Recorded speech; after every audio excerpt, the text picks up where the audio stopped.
Chapter 1. You are listening at Novel Full. Audio. It has already been 10 years since I had landed into this world. Magic and other different races, so far as monsters exist in this world. I had quietly sat on the street alone as I tapped my shoulder with a steel sword that's not even worth being called a sword. If it was truly a sharp sword, the moment it contacts with my shoulder, I should suffer a wound, but I couldn't even touch such a high-end item. Useless swordsman. Although I thought I had roamed over this ground for quite some time now, I still failed to escape the third class. The rich get richer and the poor get poorer in this world, as attaining a house here was like trying to pick a star in the sky. Third-rate swordsmen like myself slept in the open together with the homeless as a daily routine. Frankly, you couldn't even call us homeless. So we would stare at the parties seeking members. I started to hear the noise and commotion here and there. It's the Sword Saint. Sword Saint. Walking over was a woman with black hair fluttering behind. Not yet 25 in age, praised by the summoners as one of the continent's top 10, was also known as Sword Saint Yuri. The sword swaying by her waist was extremely splendid. Dungeon, it was apparently obtained at a holy order. To even consider comparing that with my steel sword was like I was sinning. The Saint Knight's order she was in had guards that encircled her as they walked down, which was very awesome to see. It seems only those that are destined become like that. It's highly probable that I'm not the only one thinking like that. As well, all of those envious looks were staring at Sword Saint Yuri. As if she was an idol satisfying the chants of her fans. She slowly bowed to the people around her as she headed towards her guild house. Just then, Sword Saint Yuri was slowly turning towards me. Why? Over here. It was truly surreal to see her pass through the guards and walk here. Slowly approaching, Saint Sword Yuri handed out a gold coin from her pocket and began to give it to me. One day, all of you will be able to make a nice place to live in. Work hard. Although it was a cliché, the voice was that of a beautiful songbird. Those big eyes that were as if they were larger than the pupils of a deer, and that pure white skin as if she had lived inside the whole time that didn't match her military position. But what stood out above all was that divine atmosphere around her. Thank you. No problem. If you need help, please visit the guild house whenever. Yes. It wasn't like I haven't seen Sword Saint Yuri giving out grace to other summoners occasionally when she came out of the guild house. But still, it was a first to be the benefactor of that. Looking around, everyone was staring at me with envy. Ms. Yuri, it is time to go. Yes. Then that I will.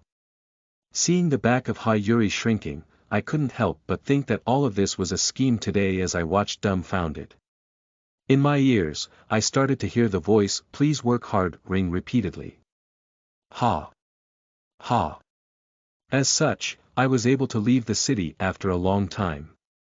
Concerned that others may see, I quickly stuffed the gold coin into my backpack full of food, water, and other useless scraps, and decided to call my friends and comrades to go for a hunt. Of course, the change from the money I had left, I quickly stuffed it into my backpack as well. Despite my 10 years here, I only knew a few people. The problem was that nearly all of these relationships were useless, but it was still better than not having any. My first comrade was a thief named Choi Solji living in the alleys. Frankly, stealing was a secondary job and selling her body was her primary income, but she was one that preferred to call herself more of a thief. Hey! It's been a long time. What's the matter? Did you get some money? I heard that you received a gold coin from a sword saint. How was it? Ugh. I didn't come for that reason. Then what is it? To have a meal with me. By any chance? Are you asking me on a date? No, it's not that. I never imagined that it would be this difficult to ask her to join a hunting campaign together. Scratching the back of her head, it seemed that she finally realized what I wanted. Smiling, thief Choi Solji opened her mouth. Aha! By any chance, you're thinking of going on a hunt? Right. I bought enough food. If there was a good bunch of monsters, I thought I should stop by. Well, those Green Goblin Clan guys. They are a bit quiet lately. It is an auspicious timing. The Green Goblin clans were a colony that were consisted of goblins. Among the formed monster colonies, it was still one of the weaker guys. However, these goblins were quite troublesome because of their quick speed that could threaten beginner adventurers. So how about it? Are you going? Hey. Of course 50.50. I'm heading out with that grandpa magician and a swordsman that was willing to join us. A priest. Do you really expect one? She nodded her head after hearing my words, and began to open her mouth. All right. Business wasn't doing too well anyways nowadays. It wouldn't hurt to earn a tidy sum of money. Who knows? Maybe we might hit the lottery. Those odds are quite thin. But it would be nice to have such an opportunity. Staring at some random far place, she opened her mouth while chuckling. It seems something was very amusing to her. Fell in love. What? The Sword Saint. You've fallen for her. That's not possible. Of course you can't. It's often said to not even look at the tree that you can't climb. The statuses of the two of you are completely different.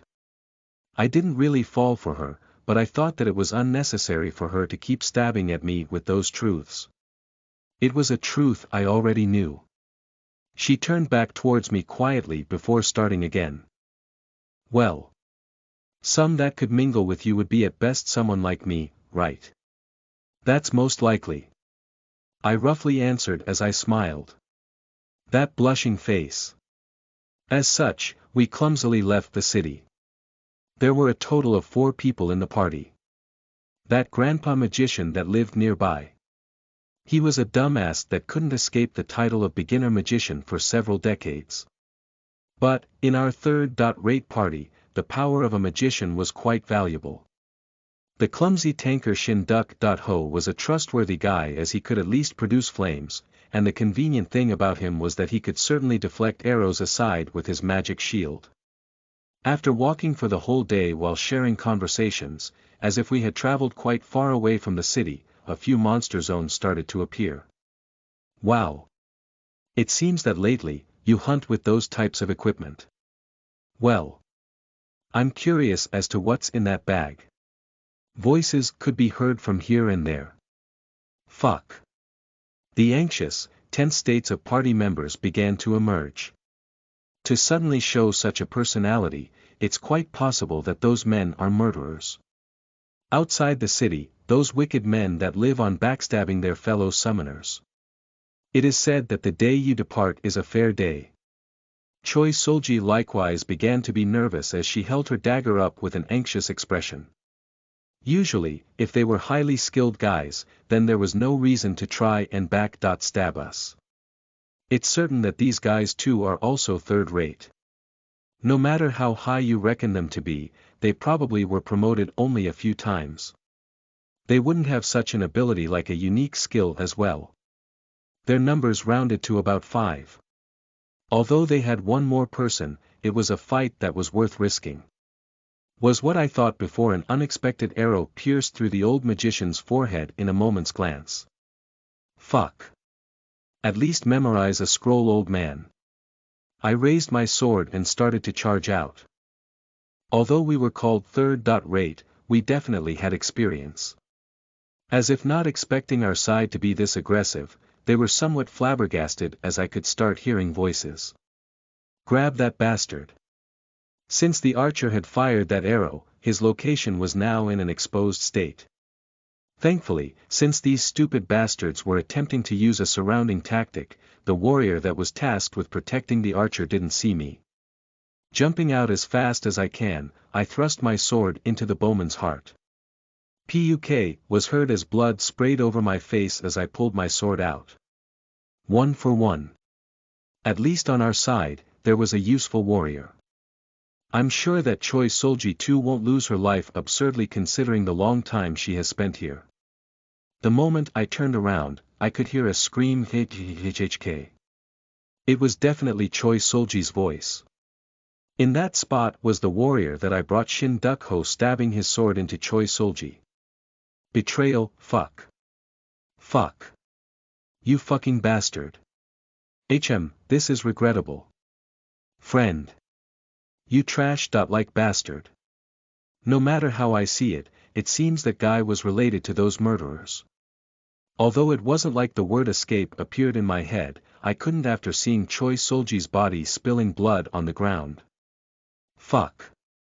I quickly began to rush out. Instantaneously, 4 people came to surround me, but my objective wasn't to kill these bastards. My objective was certainly to rescue Choi Solji. Advancing while roughly swinging my sword, the threatening Shin Duk-ho began to retreat.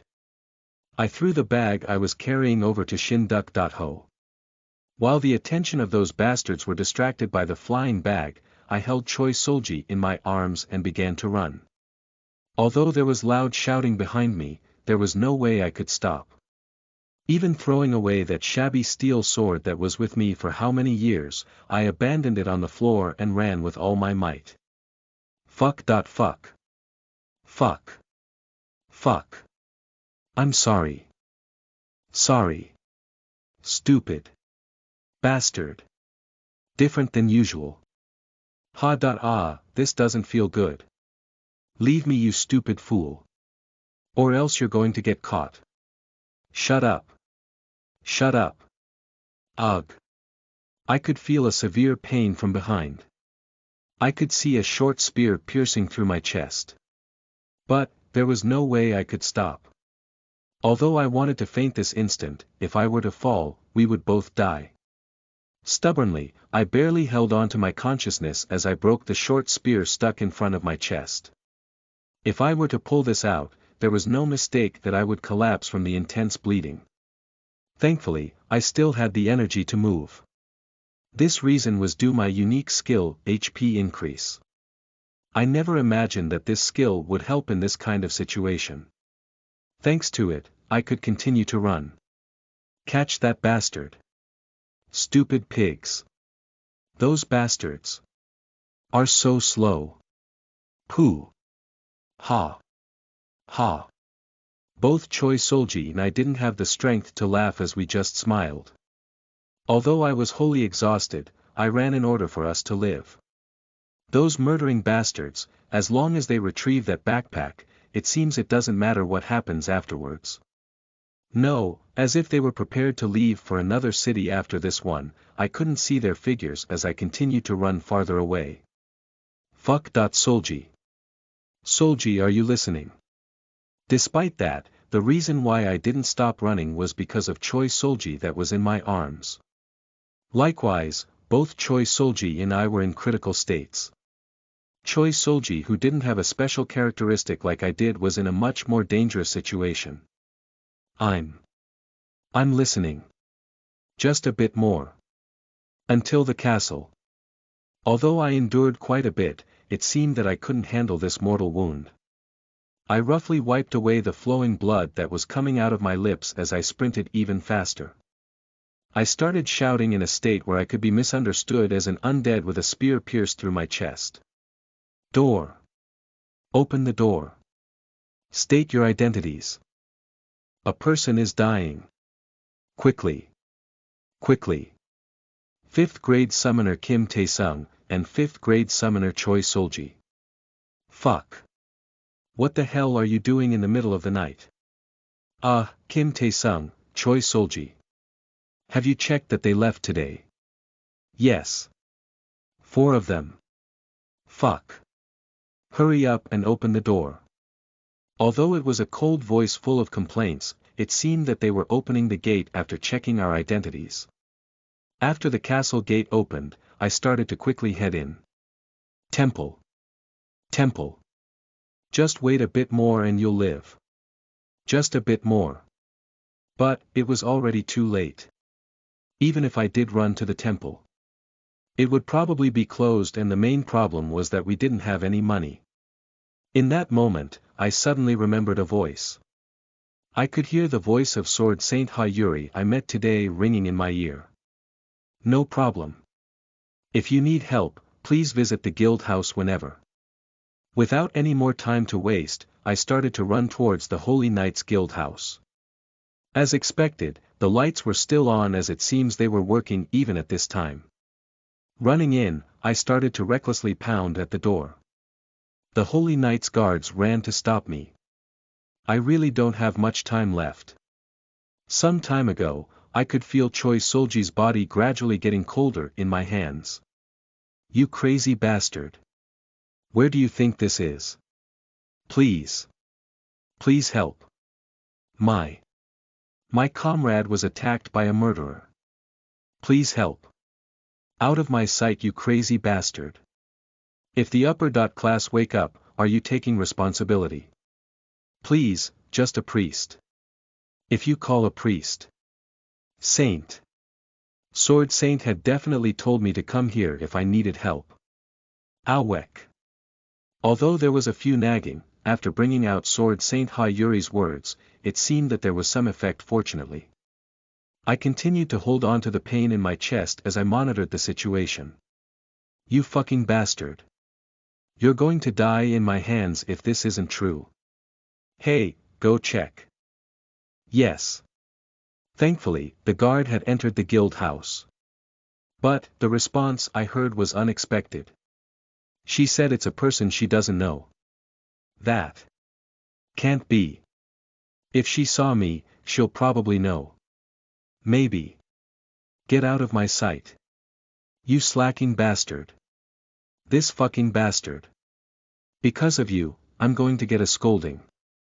She said that she didn't meet a bastard like you before, and only saw you for the first time now. You dog-like bastard.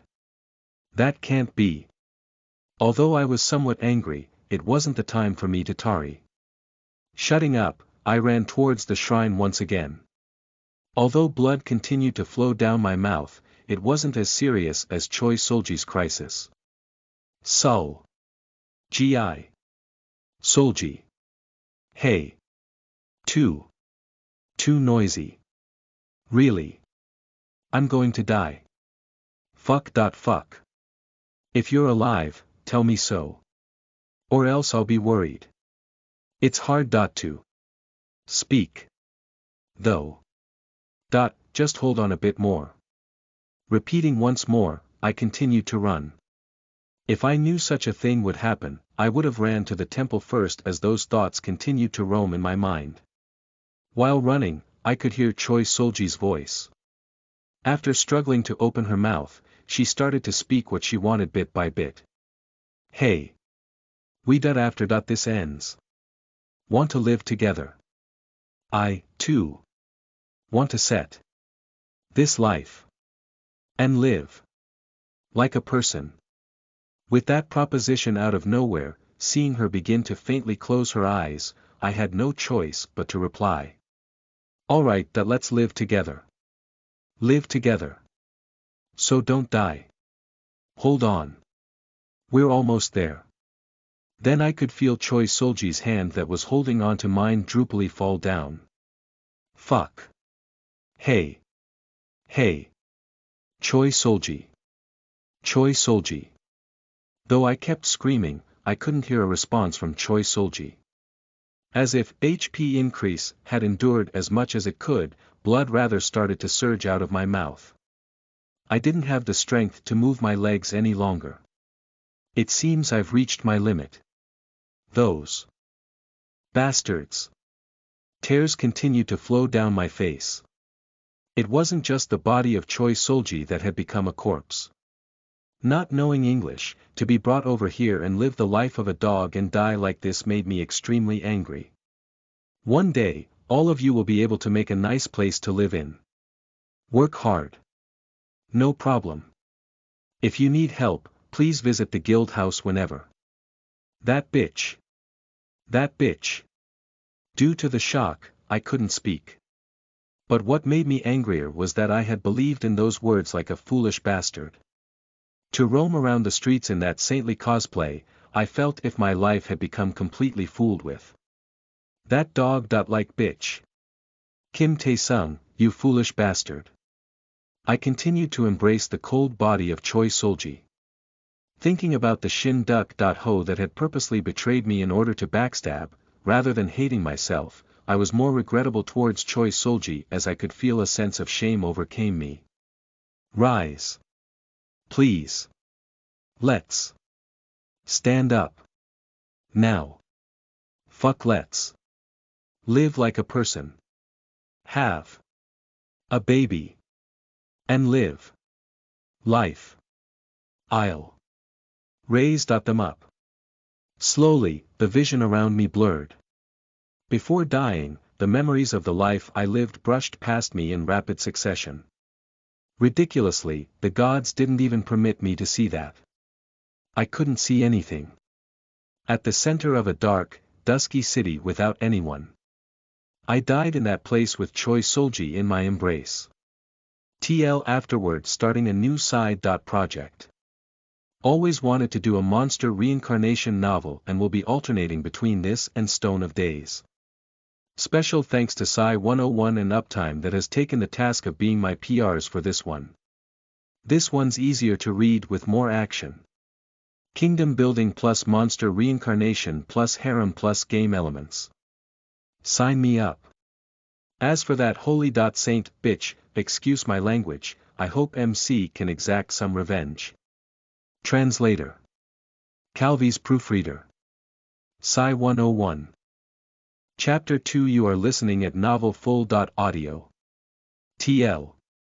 Here's your promised Chapter 2, Girak. Hey. Open your eyes. Hey. I'm fine. Girak.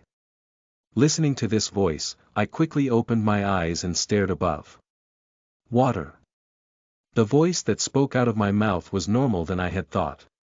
No, before that. I haven't died. Did I dream? Choi Solji. Where did Choi Solji go? Slightly raising my head, the various types of my surroundings came into my sight all at once. As if someone had heard my voice, I could feel the cold water splashed into my face. As soon as the water hit my face, I could feel that cold liquid trickle through my throat. From my mouth, the water spread across my body as I could feel that clear and cold liquid awaken my pores one by one. Not surprisingly, my body reacted by instantaneously rising up. Girak. Being suddenly lifted up, as if it was very surprised, a scream came out of a green-faced goblin that was with me as it flipped over backwards. The monster was holding a bag filled with water. Not caring about anything, I ran blindly towards the bag and grabbing it away, I began to earnestly drink the water. Although I wasn't sure as to the reason why the goblin woke me up, there was no strange sense of incongruity. It was probably because I read the sense of worry in the goblin's eye. If it was like the old times, I would probably be shocked out of my wits, swing my sword, and be busy running away. Maybe because I had fallen down while running around, it plainly ordered me to drink the water. Raising the water bag with a grip that I shouldn't be able to have just yet, I started to pour the water down my throat. It's water. Water. It was clean water, which I had not drank in such a long time. The guzzling sound wasn't something that was great to hear. Although it was quite funny to express it like this, but it felt like a drain that had just been unclogged. Maybe it's because I was too excited, I didn't bother with some of the water running down the sides of my mouth at all. With the lights suddenly turning off, I momentarily lowered the bag. The small puddle of water started to faintly reflect my face.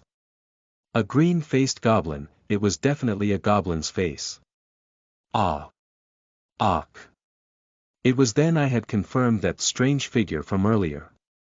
Shocked, I urgently looked around and inspected my surroundings. The surrounding scenery was a very dense forest, definitely when I had spent time in that forest from the tutorial. With a surprised look, I searched around me and saw an old-looking goblin beginning to talk to me. Despite being a language I definitely didn't understand, I listened as it began to translate. This place is Girek. It seems that you now recollected yourself. TCH. Lately, these young fellas have no manners. Can you remember how you fell into this place? Though I don't know the reason, it seems that all of us had ended up in an awkward place. Girek. The voice that was spoken by my ear. You really can't remember. It definitely said that this was a tutorial. Or so I thought I heard. What was certain was that when I opened my eyes before, I was a human. Gradually holding up my hands, I was greeted with a pair of green hands. They were very small. It seems I've really returned as a goblin is what I thought. The language of goblins that I shouldn't be able to understand was naturally being heard. Girek. Can't you hear my voice? I think I heard that as well. But, how I came to this place? I'm not quite sure. Looking around, other than the elder goblins, I could feel that the rest too were looking towards this side. Despite having experience in my previous life, it was quite impossible to kill a horde of goblins of this magnitude. Like before, as a 5th-class summoner, 3 goblins were my limit. For now, I need to grasp the situation at hand and first analyze it. I had once again gradually became lost in my thoughts. As if realizing that I don't know anything, the elder goblin slowly moved towards another place. As for me, I slowly observed my hands and feet. Although I'm feeling this now, I could sense that my height of sight was a lot lower than from my previous body. On my hands were sharp fingernails and my feet, similarly, had sharp toenails. Opening my mouth and touching my teeth, I could tell they were quite sharp as well. Though I'm not exactly sure what had happened, what was certain was that I had changed into a monster. And among that, one of the continent's lowest-ranked monsters within the food chain, a goblin. Exploring my surroundings, I was quite positive that I was at the tutorial zone I had once experienced. I definitely remember being at this exact same place several decades ago, except as a human. After looking around the scenery standing still for quite some time, the female goblin that had been holding the water bag earlier addressed me. Girek. Compared to that handsome face, you're quite a shameless fella. Although I had no clue what parts of my face were handsome, but I was sure that she spoke those words to me. Even though I had brought water for you, I don't even get a proper thanks. Though I have no clue as to how a goblin makes an expression, but she was definitely talking to me. And come to think of it, I was quite curious as to how I had known the opposite goblin's gender when there were hardly any difference when it came to appearances. In spite of being not certain, it seems that I have really changed races. But seeing that I couldn't leave the girl staring at me waiting, I opened my mouth towards the goblin. I'm sorry. As long as you know. Girek, so, where did you come from? I don't remember quite well. Well. That doesn't matter. Anyways, seeing that you're fine, how are you? Don't you have any plans to mate with me? Of course not. In front of me was a green-looking monster. If not a eunuch, it's impossible to have such emotions materialize. I'm fine for now. From my words, the female goblin's face changed threateningly. It seems that I've said something greatly disrespectful. But in my view, the fact that the goblin had asked me of this was itself rude. Fine. Girek.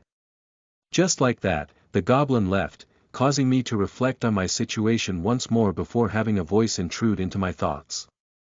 Thanks to it, I was able to have some clarity as to what kind of circumstances I was in. Starting from now, the tutorial will now progress. There will be humans that will be summoned on any random location. The safety zone will now be deactivated. Tutorial objective. Survive for 100 days. Your character will be activated. The quest window has been activated. Quest, the first battle. You who have been suddenly dragged to an unexpected place without reason. You may be quite perplexed, but surviving is the priority. Kill the summoned humans. 0/10, Girek. Girek. Girek. What was that? Girek. All of a sudden, a boisterous sound filled the place. I don't think it was just me that had heard this voice. Could it be that the monsters have the same task as us?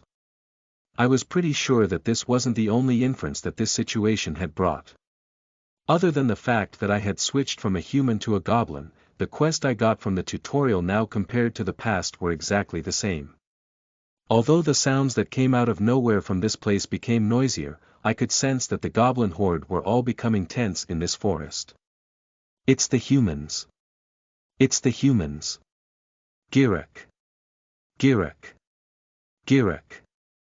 It was then that a sound began to appear from somewhere. If you look at this continent as a whole, the goblins were quite a weak race. However, those were the standards of the continent. The goblins can fundamentally win against these humans that have just entered this tutorial from the summons. In terms of strength and dexterity, even the physical abilities, in truth, the humans had the upper hand. But, that wasn't the problem. The summoned humans that had just been summoned will instinctively feel fear. Although they do receive compensation for their physical abilities, it was severely lacking to the fear they still had to overcome. Kill. Kill. The elder goblin I had just seen before was raising a crude staff as he began roaring in a loud voice. As if matching the intensity of that voice like tribesmen, the goblins began to run towards the place where they could sense the humans. I, after seeing that, also began to join the other goblins as well, rushing towards the humans after briefly being mesmerized seeing that movement. There was no time to think. The place I'm in right now is the tutorial's forest. For now, surviving is my top priority. Even if there's the possibility that I was accidentally revived as a monster, I can't live my life like an idiot like before. If the tutorial for the humans and goblins progress like it did before, then I must complete this quest. There's no avoiding it. In order to survive in my previous life, I had killed countless humans. The forest slowly cleared up as the human mass appeared. Although some were given tutorial swords and shields, that rusty steel sword and that wooden shield that was about to break, they were items that you couldn't call weapons. Some were even empty-handed. What? What the hell is happening? Damn. Damn. Kaya-cock. Save me. Save me. It's a monster. Damn. The men should go stand a bit farther up. You over there. You go and fight. You have a sword and shield. Despite having this body, I could understand the words of the humans. As expected, they were in a panicked state. The humans that were hurriedly raising their daggers were besieged by the goblins. Seeing a chance, I quickly went in. It was true that it was quite an advantageous situation, but the chances of being killed by a blind sword was also low for now. And not to mention that the quest condition had as many as 10 people. To recklessly jump in, it still wasn't a number that could be easily attained. Kill. Kill the humans. A goblin that had leapt up into the air had thrust a dagger into a human's throat. Although I thought it was a scene that should have been difficult to see, but strangely, I didn't have any reactions to it. Although I somewhat expected it, it seems that my way of thinking had also changed. The ones that were holding swords and shields instantly collapsed, causing the somewhat formation that was in place to be destroyed as well. This caused those who couldn't overcome their fear to start running. It was rather better to keep yourself in the mass than separate, since it'll increase your chances of living. Those that separate recklessly into the forest were almost 100% dead. Seeing a dagger embedded in a dead goblin corpse from afar, I quickly approached it, plucked it out, and began to throw it towards the humans. Even if I were to spend time in the front line, I could only oppose one human at best. Although it felt strange within my small hands, the dagger had precisely pierced through a human's forehead. With these weak physical abilities, there was no need to fight against them face to face with a dagger. So I simply threw the daggers from the back, which sufficiently shifted the progress of the battle. Hack. Be careful of the dagger. Hack. Run. Run. Once I started throwing these daggers aiming towards the humans that were holding on, one by one, the surrounding humans were influenced by it and began to fall apart. Although it was a short period of time, I had killed over 8 people as I saw the majority of those humans rolling around the ground. The battle was already over, I thought, as the goblin mass started chasing after the humans, and so far as seeing some goblins eating the pile of human corpses. I knew for sure. The battle was over. Food. It's food. Girac. Girac. As if excited at the sight, the goblins started to eat the slaughtered humans. I turned my head at the sudden bloody smell that came from the humans desecrated by goblins and gazed at them. I'm hungry. Fuck. The extremely delicious smell of meat continued to swarm my nose. Although I did have the sense that the raw flesh of humans was disgusting, seeing those goblins greedily feast on that human flesh in great delight, I felt vomit surging from within before I knew it. I looked on at the goblins that were drooling out of their mouths. Just from looking at them, I could sense that they were accustomed to this. But then, that sudden face. As if he was looking as if he had made a misstep, there was a body that was pierced with a dagger lying straight up, his eyes wide. Although it was quite blurry, I couldn't help but remember. The reason why was because the person that was currently lying on the floor was a comrade that I fought with decades ago, who would later go on to be called the Twilight Swordsman. What the hell is happening exactly? With my eyes wide open, I could clearly tell this was the Twilight Swordsman that I knew of. I couldn't help but feel that things have become quite twisted, heading towards a strange direction. TL afterward LOL. One waifu identified. Fanfic situation below. Hi, have some water. Oh, thanks. Mate with me. WTF is this girl on? PR afterward. Hulk is born. Translator.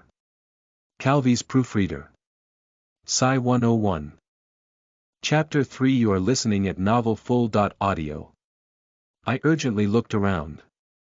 The woman who had survived till the end before that was called Scroll Plunderer had her forehead pierced by a dagger, becoming the meal of a goblin, while a man who had survived for 5 years after the tutorial called the Flame Archer was fending off against a few goblins. However, the time it took for the body to be ravaged was an instant. Hack! His scream rang through my ears. Girac, Girac, Girac. The goblins laughed as the man's screams were eaten aside. It was definite. Despite having it been a few decades since the tutorial, I couldn't forget these faces who I had depended on while living and sharing one's company together. I had returned to the past. I'm not sure if someone had sent me to the past, but what was certain was that I had definitely returned. Looking around, the blurred memories slowly reminisced. This location. Together with these people, we had succeeded in fending off these goblins in our first battle. Although there were definitely people that had fled, I still remembered how we had sloppily formed a defensive circle while fighting. Of course, I was crouching my body as much as possible, but anyways, I was certain that I was at this location. Probably those daggers that I had thrown, I imagined how they could have been the determining factors in changing the future, but I soon changed my mind. I wasn't certain yet. There were still a few more things I needed to check. If I had really returned back to the past, then we would definitely be able to meet again. Choi Solji. Stealthily, I let out a smile. She told me that she was summoned here 1 year earlier than me, so she should probably be entering the continent now after completing the tutorial. And Ha Yuri. Ha Yuri will probably be on this continent as well. My teeth automatically clenched. While the surging rage was moving up to my head, it was then. Quest complete. Quest, the first battle. You who have been suddenly dragged to an unexpected place without reason. You may be quite perplexed, but surviving is the priority. Kill the summoned humans. 10/10, you have obtained a new quest. Quest, go hunting. There are still many humans alive in the forest. Please continue to hunt these humans. 0/30, excellent. You have successfully completed your first quest. Your quest reward will be a rank up. Please select one of the following 3 evolutions. 1. Goblin Warrior, 2. Goblin Mage, 3. Goblin Archer. As expected, it was exactly the same. I chuckled momentarily at a loss. Who would have known that it wasn't just the humans, but goblins as well that progressed through the tutorial as well. Though I glanced at the 3 following options, I didn't really contemplate. My previous life, I had chosen the warrior. I'm not sure if it'll be the same as the humans' tech tree, but if it were similar, then I must choose the warrior as it is an easy path to grow quickly. Yet again, I've already heard many times that I had no talent. To choose another path would rather be fatal. Choosing the first option, my muscles in a moment's glance became distorted. Ah! Hearing my own voice, the bones here and there were beginning to slam and crash against one another. Ah! It seems that it wasn't just me who was evolving, as I could hear the cries of other goblins in places. Girac! Girac! Ah! It felt as if I was fully soaked in sweat. Although it was still lacking, I could definitely feel the flowing strength as I was transcending. It feels like my appearance has become a bit larger. No, just from looking at my biceps, I can tell that compared to earlier, I was quite different. Still crude, I was able to see the form of a sword appearing in front of me.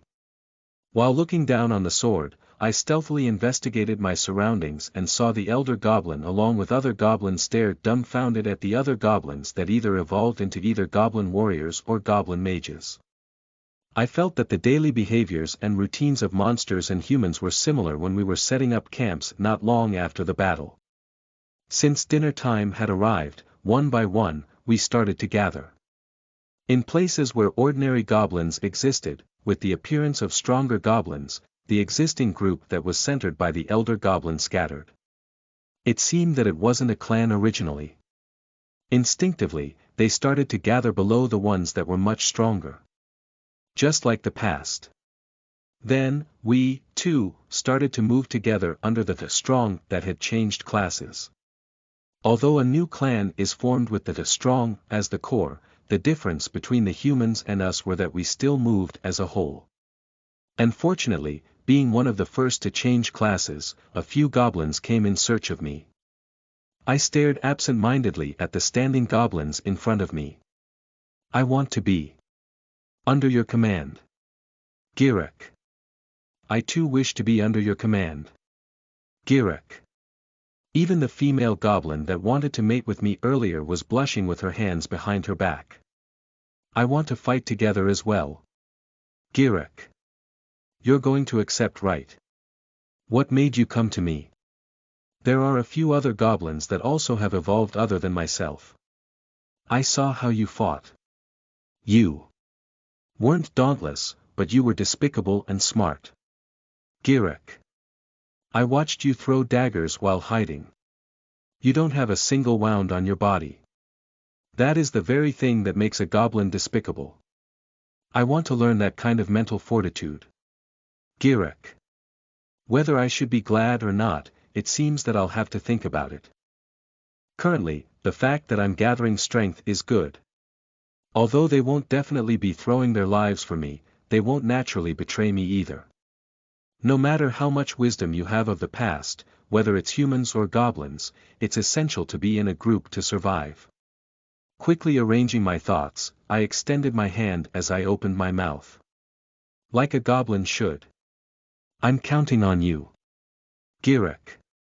As such, I had gained subordinates. Thus, amongst the 120 summoned goblins, I had the second highest number of goblins under me that I can order.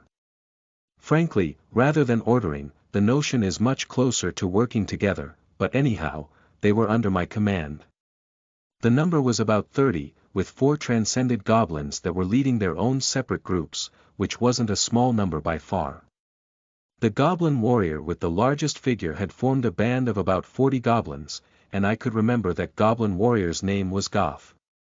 Although I was quite certain I hadn't seen such a warrior with that large of a frame in the last tutorial, it's probably because he had fought too dauntlessly in the past and had either received a fatal wound, or had died somewhere else without us knowing.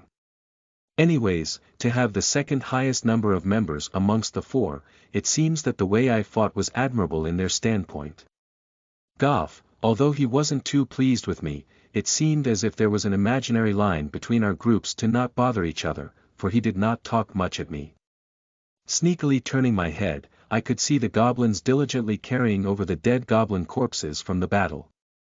Our captain is special. Girek. Our captain doesn't eat humans. But instead, he eats goblins.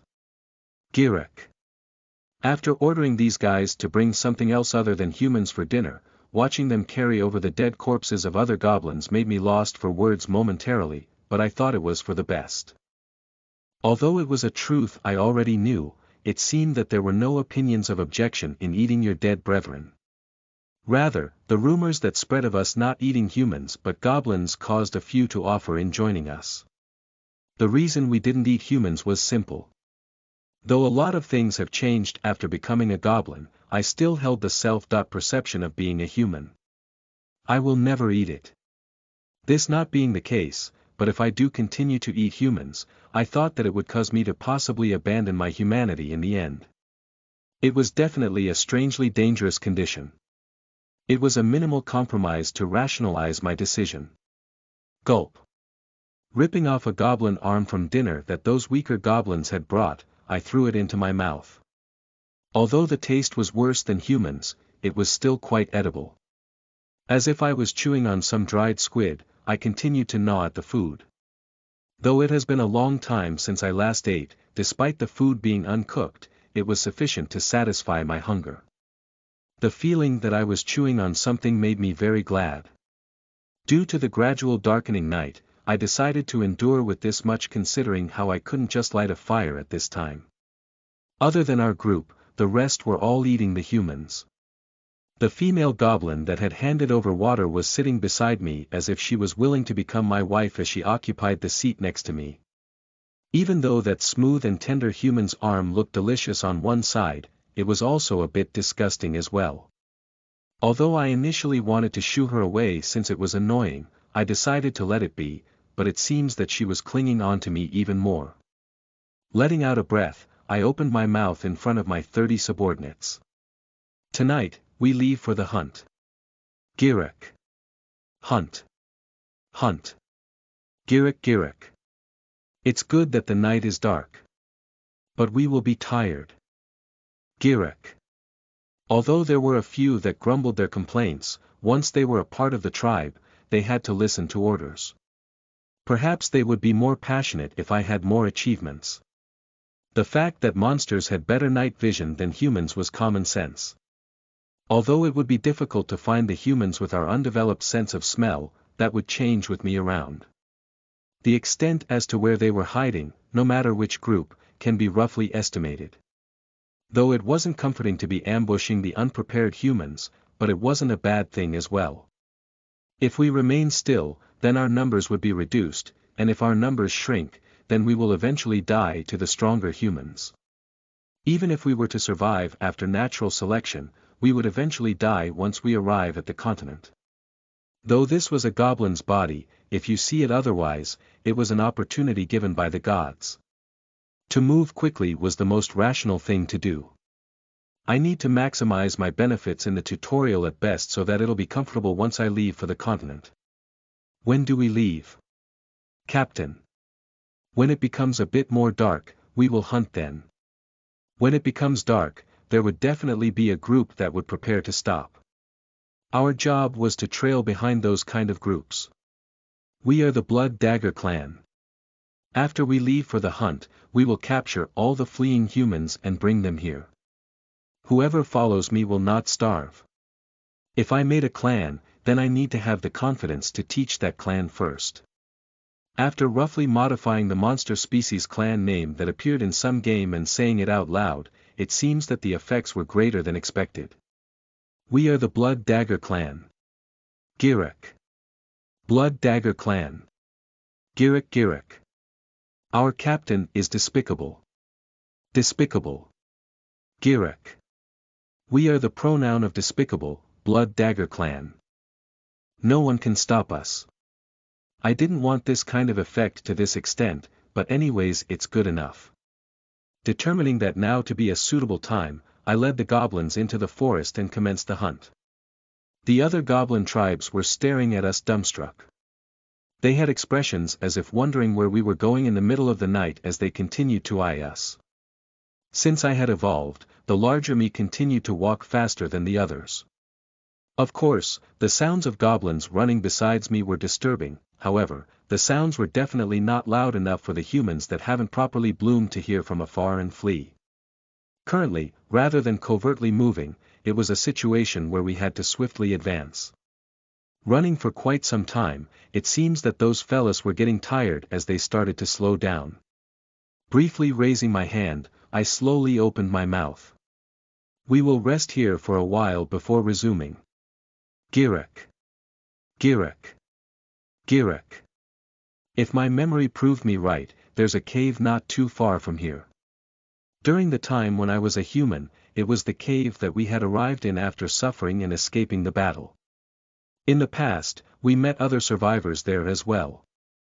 Though the number was quite large, it was sufficiently enough for the 30 goblins to capture since the majority of those hidden in the cave were losers that had fled from the fight. Finishing our rest time, we quietly and covertly crept forward. As expected, I could start to feel the faint indications of humans emitting from the cave. Although they weren't idiots that had burned a fire, I could hear their clamoring noises. Damn! What the hell is happening? Damn! To suddenly be a tutorial. And what are those monsters?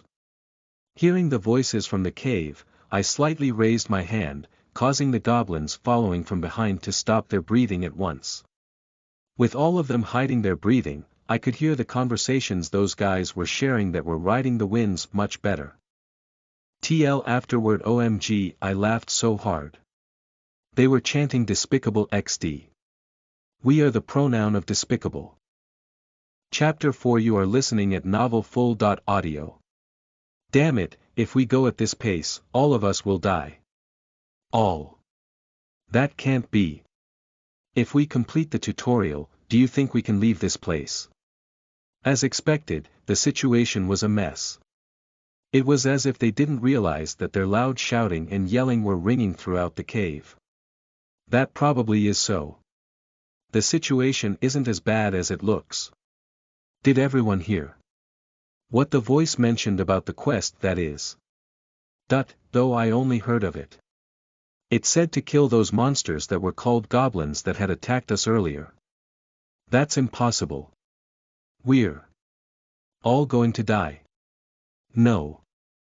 If we all combine our strength, I'm sure it's possible. I think there was a similar conversation in the past. Clearly, that Lee Sang-jun guy had grouped up with the rest. In the end, he sacrificed many comrades into the jaws of death as he survived alone, if I remember. Though he had somehow survived to enter the continent, afterwards, I could hear no news of him. Probably, the chances of him dying while attempting to do a similar tactic was high, though this doesn't really concern me. I could immediately enter an attack, but why is there a need to spill blood if you can avoid it? I wasn't sure what they were talking about now, for their voices had quieted down. Since they had experienced a difficult day, they're probably drunk with sleepiness. Captain. When do we go in? Girick. We wait a bit longer. Girick. Understood. As if the goblins weren't as foolish as they looked, they weren't making any noises as the time when we first departed. We withdrew back deeper into the forest and started to wait. After some time, the cave began to become completely silent, as the rustling sound accompanied by swords and shields of 4 adult men slowly walked out. Night watch, TCH. I had hoped that they would all sleep without night watch, but it seems they weren't so foolish to do so. But, about this much was also sufficient. I slowly raised my hand towards the goblins and extended it out. Immediately, the goblins handed over a dagger. Thanks to the evolution as a goblin warrior, I was able to grip it tighter than before. Hyung. I'm going to settle my thing and come back. Just in case, let's go together. It's much safer with two than one. Luckily, two people began to walk away from the cave. I pointed a direction at the 5 goblins that were staring intently at me. These 5 were the most loyal. Making a shush expression with my finger on my mouth, they nodded their heads in comprehension. When the 5 goblins were busy concealing their tracks, I poured strength onto my arm and threw a dagger powerfully towards one of the 2 men. Instantly causing the guy to fall back, the other one, seeing his comrade killed in front of him, let out a shrilling cry. Ah! It's an ambush. The monsters. Garuk. Before finishing what he had to say, a dagger pierced the poor guy's neck. It's finished. It was an opportune timing for a compliment. However, we didn't have such time for that. I quickly called over the rest of the clan members and headed towards the cave. We're invading into the cave. Girak. Girak. Girak. What?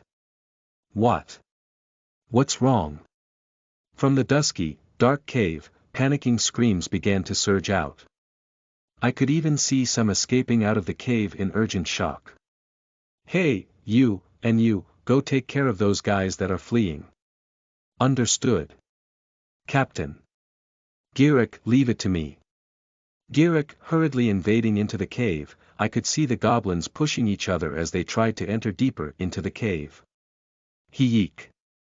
Someone save me. Save me. Oh Lord. Please save me. Everyone, we must fight together. We have to fight together. The face that wasn't at the very front, but halfway in the center yelling was definitely Lee Sangjun, who I had seen before. Seeing him, you don't know just how much I wanted to thrust a sword into the guy's face. Despite time passing by, not much has changed. I saw how he was continuing to push the rest of his comrades forward, not shutting up. Foolish bastard, the skill to stir up talk wasn't bad, but in this extreme harsh situation, to think that such methods would work was itself a mistake. It would rather be more effective to stand up front and hold a shield. However, those guys that had full of fear wouldn't be able to do such a thing. If we stick together, we can win. Those with swords and shields, advance to the front line, as for the rest. Ah! They were constantly screaming, but for those humans filled with fear, to say such things were naturally deaf to their ears in such cases. Especially, to those absconders, this method was much more thrown aside.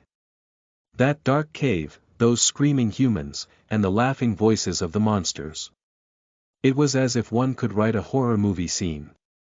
Fighting in the front and helping his comrades would be more helpful, but the number of people that were willing to hold a sword was a minority. Lee Sangjun screaming in the back hoarsely had no thoughts of receiving a blow for another as expected. If we gather. Kook. Annoyed with him constantly screaming, I grabbed a dagger and flung it, causing the mouth to be filled with blood. Kyawayak. Ah! Every time we took a step forward, they squirmed trying to take a step back. In this situation, there was definitely a means of escape. Those with shields could push forward and block while allowing the rest of the people to fend off against us with their swords. Though they can't win this battle, they can indeed open a path. Of course, a few will definitely die. I couldn't confirm for sure whether we will have no casualties. It seems. The problem was, who's the sacrificial lamb? Even if you were to have a shield, if you were to jump up first, the fact that you would be the primary target was common sense. If you had the courage to win over your own fear, then you wouldn't have fled the first battle. As if my estimation was correct, those who were holding on to swords and shields were scrambling to retreat into the group. Like those people that were trying to squirm their ways into a full subway train. Get out. Get out. Fuck. Please. You have a shield. You're a man. What was worse was that I could hear yelling from the group as if they were fighting. It seems that they don't know that they will all die one way or the other. Girac. Girac. Girac. Girac. Girac.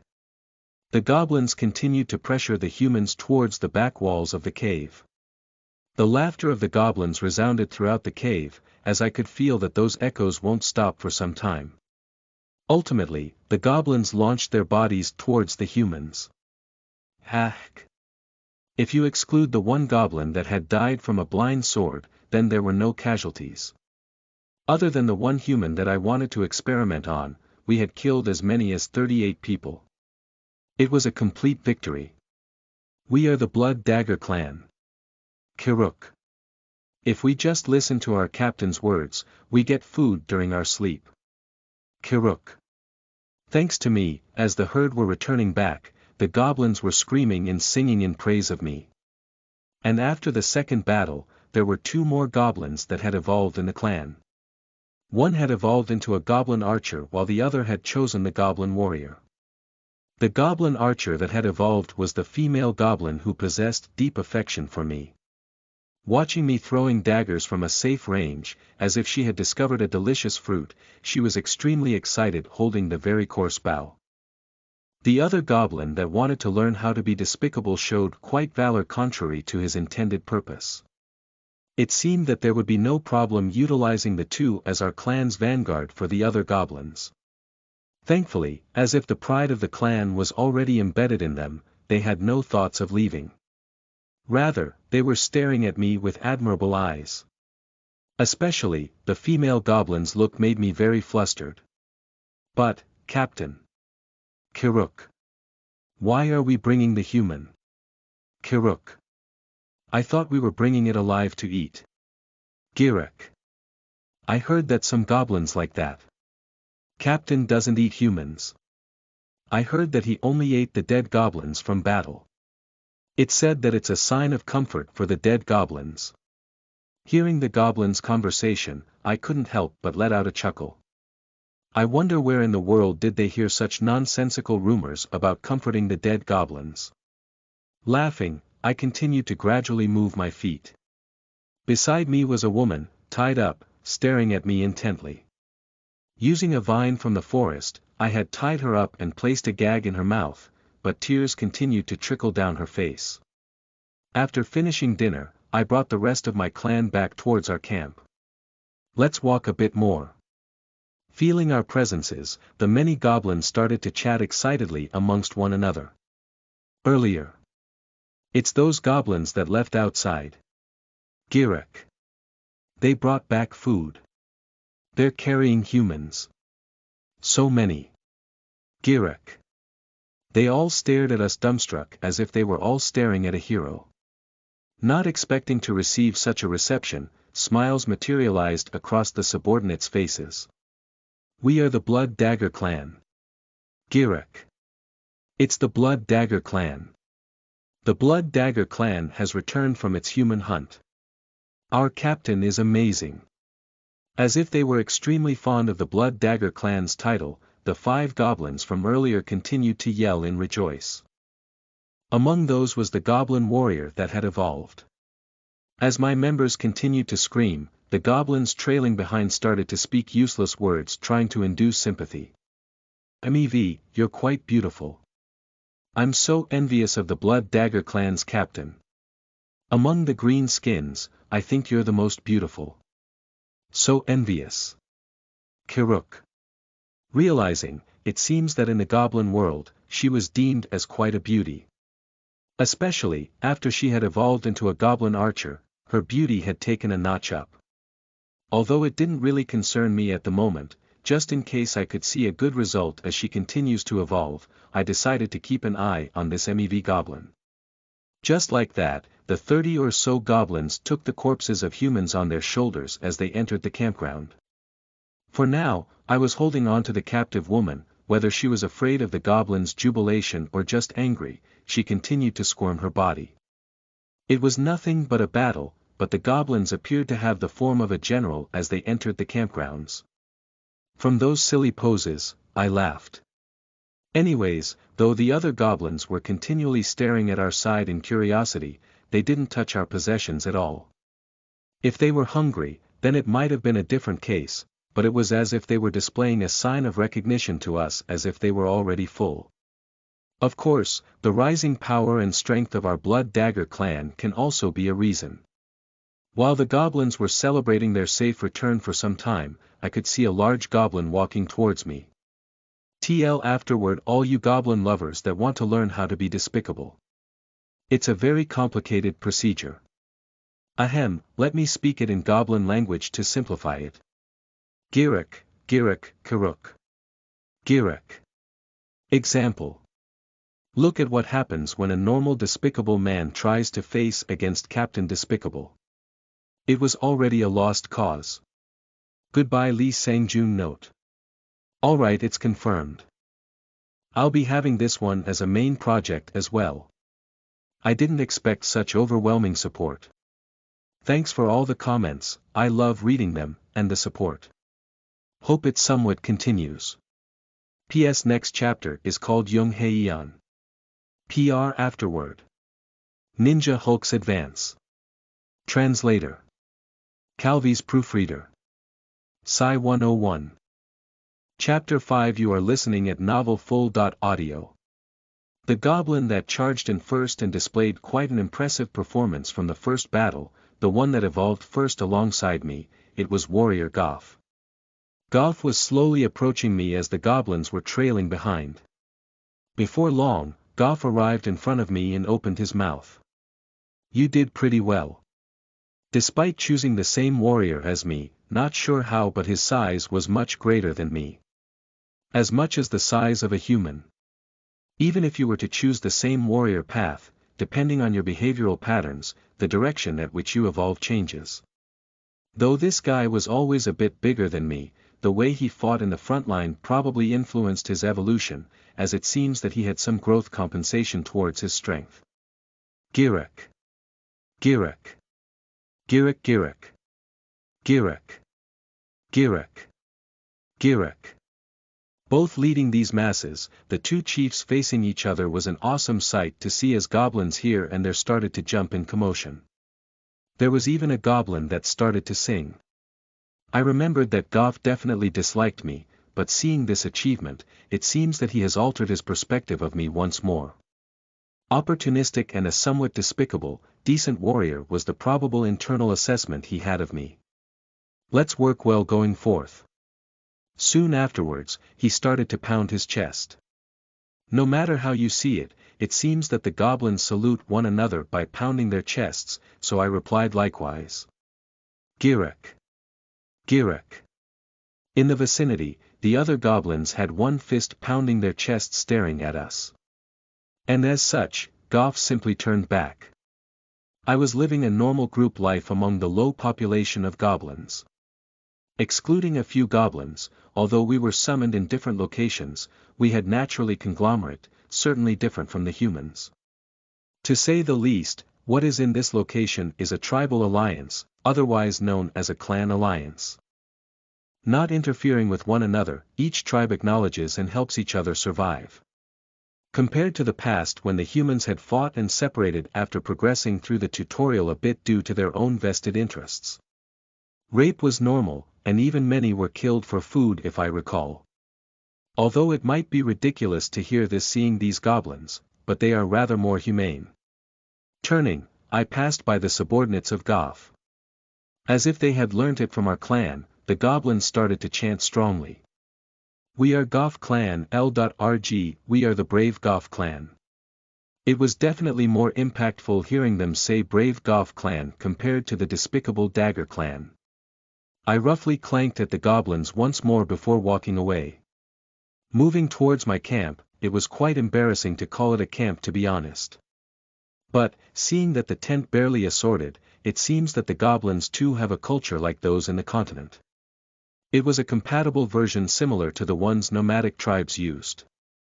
Not only that, there were human skulls hanging on branches pointing to a clumsy flag embedded in the center. Quite creative. I'm not sure who, but there was a poorly made picture drawn. Around this time, these were the type of perfect goblin villages that you can see frequently in the continent. Let's drag the captured human inside. Suddenly, MEV stealthily walked with me towards the tent. Seeing that, I opened my mouth. What are you doing? Well. Just. In case you might be bored. Girek. What I remembered was the time MEV offered to mate with me before. Using her back heel, she started to draw a circle as if she was embarrassed. Though I want to tell her to screw off, since she was a goblin archer that recently evolved, I couldn't lose a useful power with such reckless words. Seeing how she had also aimed those daggers well at the same distance as me, she was someone with talent. She was actually better at throwing daggers than me, who had polished this skill for a year. After searching my head, I quietly looked at MEV and opened my mouth. I have something to do, so I can't. If there's something I can eat, order the guys to bring it to me. Ah. Okay. From my words, she was noticeably pleased. As such, I brought the human woman tied up with a wooden vine inside. How cute. Those guys. Not sure when they made it, but in the middle was a constructed chair. I roughly sat down and took off the gag that the woman was biting. It seemed she was still trembling as she glared at me. This was definitely not the case like in a strange manhwa where an orc kidnaps a princess knight to do lewd things. Instead, this was experimentation and confirmation. First, I needed to confirm if this woman can understand what I'm saying. Although I am currently communicating in the language goblins speak, I can clearly hear Korean in my ears. I'm not sure how they had translated it so, but if I was able to communicate with the humans, then this will be quite a useful tool to use. Hey! Opening my mouth, she stared at me with her eyes wide open. As expected, she doesn't understand. I felt like I was talking unconsciously to the goblins. I still remember Korean. Once more, I slowly stared at the woman and began to open my mouth. Can you understand me? How? Bingo. First assignment was cleared. It seems that I can speak to humans. The woman, although afraid, started to address me with her shaky voice. Where? Where is this place? And who are you? Our language. How? Do you know? And where is this place exactly? Why? Why did you attack us? 2. What's a tutorial? She began to ask incoherently about this and that. But, there was no need to answer her. I'm the first and over there is the second.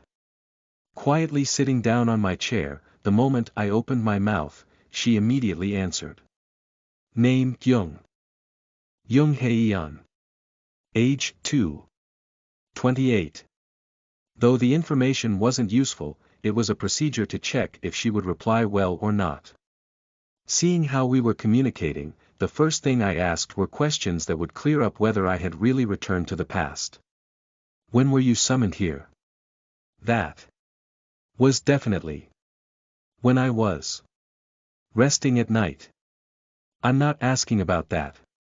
Precisely, what year, what month, what day did you come here is what I'm inferring to. July 7, 2016. That day was exactly the same as the day I had been summoned here. I was definitely summoned here at July 7, 2016. Where? John. Jeonju. President Park. That's enough. It seems that this wasn't a parallel world like those in the manhwas. This was definitely the same person that lived in my time, in the same country. Although I had somewhat concluded this a while ago, I had confirmed that I had returned to the past in a monster's body. My head felt complicated. Well, if you were going to send me back anyways, it would have been better to send me back as a human so it would be one step easier to meet Choi Solji. Have you heard the stories of other people yet? Yes. Yes. Other people have apparently been summoned here at July 7, 2016 as well. But how do you? She stared at me as if she couldn't believe it. She stared at me, incredibly curious on how a monster-looking human was speaking in Korean that was asking stuff like what year and what day, and even ask about the president and city. There was probably one possible solution to that question. If you weren't a fool, you'll probably realize it as well. You were originally a human. Were the other monsters all humans as well? Do you know this place well? I didn't bother answering. She had probably made her conclusion. While a brief, awkward silence was approaching, Mev opened the door to the tent and walked towards the tent. She brought some edible food. Captain, you can come in. Mev, okay. Soon afterwards, an energetic Mev entered. Glancing at the woman sitting down tied up, she again opened her mouth. So you do eat human? Girek. That's not the case. But to ask me to bring food. It seems you're really not going to eat it. I didn't answer Mev, but instead monitored the girl's reaction. As expected, it seems that she couldn't understand. Just from her expression, I could tell that she didn't. I was definitely using the same language I spoke to Mev to that young Heian woman as well. Perhaps it is interpreted differently depending on the person. It seems that this is significantly useful. Noticing Mev standing absent-mindedly in my sight, I had opened my mouth to her once again. But, something was seriously wrong with Mev's look. As if she was looking at a cheating husband. You can leave it on the floor and go. Once I spoke, Mev was greatly hesitant. After pondering a bit, she closed her eyes shut and opened her mouth at me. Okay. Captain. But. Is that your special taste? It was a question more outrageous than I thought. That is of course due to me bringing the human woman alive inside the tent, but it's also because she, called as the most beautiful, was kicked aside, so it was no coincidence why she would come to such a conclusion, I thought. But when I was in the period as a human, whenever the goblins saw human women, they would rush out at them as if they in heat, they too were probably had that kind of special taste. If you do think about it, I am included in that special taste, but I'm not stupid to admit such a thing. It's not that. Okay. I'll believe you. It hasn't been even that long, so I'm not sure what she meant when she said she'll believe me, but it's good enough. I started to stare at the plate that didn't look like one Mev brought. There were a few leaves decorated on it. The menu was as expected. An already dead goblin and a large fruit. It's not a fruit from here, but it's probably one that a different subordinate had found while hunting. There was no question that we had traded our humans for other stuff. Fruit weren't food that goblins preferred. To be honest, it was a bit too precious to trade those for them. Anyways, since I was famished, I started to eat the goblin's arm. I cut the large watermelon-looking fruit and threw it in front of her. She then lowered her head and ate it face down. It seems she hasn't eaten anything the entire day. Thank you. I shouldn't be one to thank. I began to watch the woman eating the fruit face down. Since both her hands were tied, she had no choice but to bend her back and eat crouched down. I thought of helping her with the food by bringing it to her mouth, but I saw a face full of frowning. In her eyes were full of malice. If she hadn't been captured, she probably would have survived. After a while, when the tent wasn't making any noise and a chewing sound could be heard from somewhere, young Heian opened her mouth at me. Afterward Mev is going to go into Yandra mode at this rate. She's so funny though, I must admit. And as for special taste, I nearly changed it to fetish, but realized that word only referred to a specific part of the body. Note. Quick thanks to my editor who used his break time at work to edit these 2 chapters. He denied editing these later for you guys. Show him some love. PR afterward.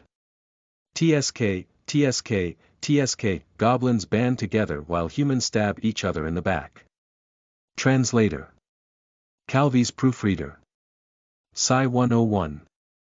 Chapter 6. You are listening at novelfull.audio. Are you going to kill me? It was a voice that sounded somewhat frightened, but clear. Hearing her voice, I had no choice but to carefully ponder. Opening the quest window, soon information entered my mind. Quest, go hunting. There are still many humans alive in the forest. Please continue to hunt these humans. 12/30. It wasn't like killing this woman would complete the quest. Though I had completed a few experiments, it didn't hurt to check a few more. While I was busy contemplating what to do, an urgent voice could be heard. Please. Spare me. You are a human. We'll see. Kiruk. Strictly arguing, only the inside was human. Externally, I was rather a heinous goblin. TCH, answering in an uninterested manner caused her to start sweating anxiously. She's probably having a hard time understanding how she ended up in this kind of situation. Opening her eyes, she was transported to a strange place and was soon attacked by goblins, and barely escaping that, or so she thought, only to end up in the den of the goblins. Not only that, the fact the goblin that captured her may be human must be extremely confusing for her. I, too, didn't experience a comfortable tutorial, however, it wasn't as extreme as the woman in front of me. However, in her eyes were truly, real malice. I know where the other humans are. In the end, she started to spew out information that she didn't necessarily have to say. It wasn't an unusual case. Rather, it was a very human choice. Anyone that would come across this kind of situation would likely do the same. The people that gathered from each city who were all perfect strangers. Not family, not friends. And it would be impossible to have camaraderie. The words that the woman spoke of materialized in my head. Please. Spare me. You are a human. A small wind could be heard leaking out of my lips. I was indeed a human, but humans are quite amusing. Kiruk. Girek. After listening to Young Haeun's side of her story, all the information matched with what I had currently. The place where she was summoned were exactly opposite of us. Different from us, the humans were supposed to survive from the battle against the goblins. Because of those narrow, close fights, the differing opinions that arose saying that they had to hide for 100 days safely compared to those that argued that completing the quests were a priority, separated the humans into two groups. Between the two choices, Young Haeun selected the group that intended to survive, and in the end, met the other survivors in that cave. Apparently, the side that chose to survive had none that had completed a quest. Though I can't exactly remember the other group, but I did recall them completing the tutorial. But there was no one I catching among those guys. Since they had quite a lot of members, I passed over this information to Goth Clan and to the other goblins. It was the precise reason as to why the goblins were screaming in the campgrounds in preparation of leaving. Of course I'm taking Young Haeun with me.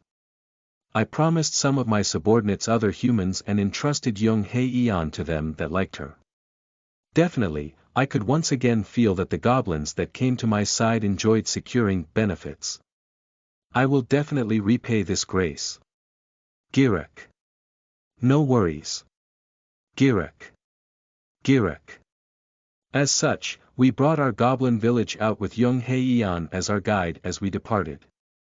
Though I roughly remember where those guys were, I was simply playing with Young Haeun with entrusting this mission to her. I wanted to plant a sense of guilt, but I also was worried whether or not she would try to backstab us or not. I wasn't someone this thorough usually, but that last dramatic scene probably remained with me still from before. Young Haeun officially started guiding us from the cave where the battle occurred yesterday. Nevertheless, it was quite uncomfortable seeing the Blood Dagger clan flag tightly wrapped while pointing towards the direction. It's a trace. Girek. Advancing a bit further, we discovered a place where a few goblins had fought before, causing a few goblins to jump up in commotion. It's a trace. Captain Girek. Girek. Seeing it now, it seems as if it was a goblin from our side. Roughly nodding my head, we continued to head forward. Exploring the surroundings, it could be clearly made that there was a battle here. There were various traces of evidence lying around. In the case of corpses, I couldn't determine whether the goblin that had survived carried them, but on the wood and rocks on the ground were painted a red liquid. Soon, I was able to see equipment which blades had fallen off abandoned around. Slightly staring at Young Hei-an, she precisely pointed towards a bushy place. They went over there. As for where after, I'm not sure. Good job. It seems that the two groups had parted here. After I roughly replied to Young Hei-an, as if she had some hope, her face brightened a bit. The number of humans that moved wasn't small at all. I could see the traces lying around here and there. The broken branches, the crushed leaves. How strange. Even if it wasn't a professional archer, we should be sufficiently able to trail them. At this time, I ordered my goblins to attach leaves on their head and shoulders.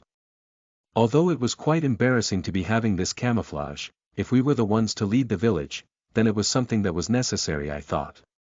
Behind us, the Goth clan as well as the other goblins followed our lead from afar.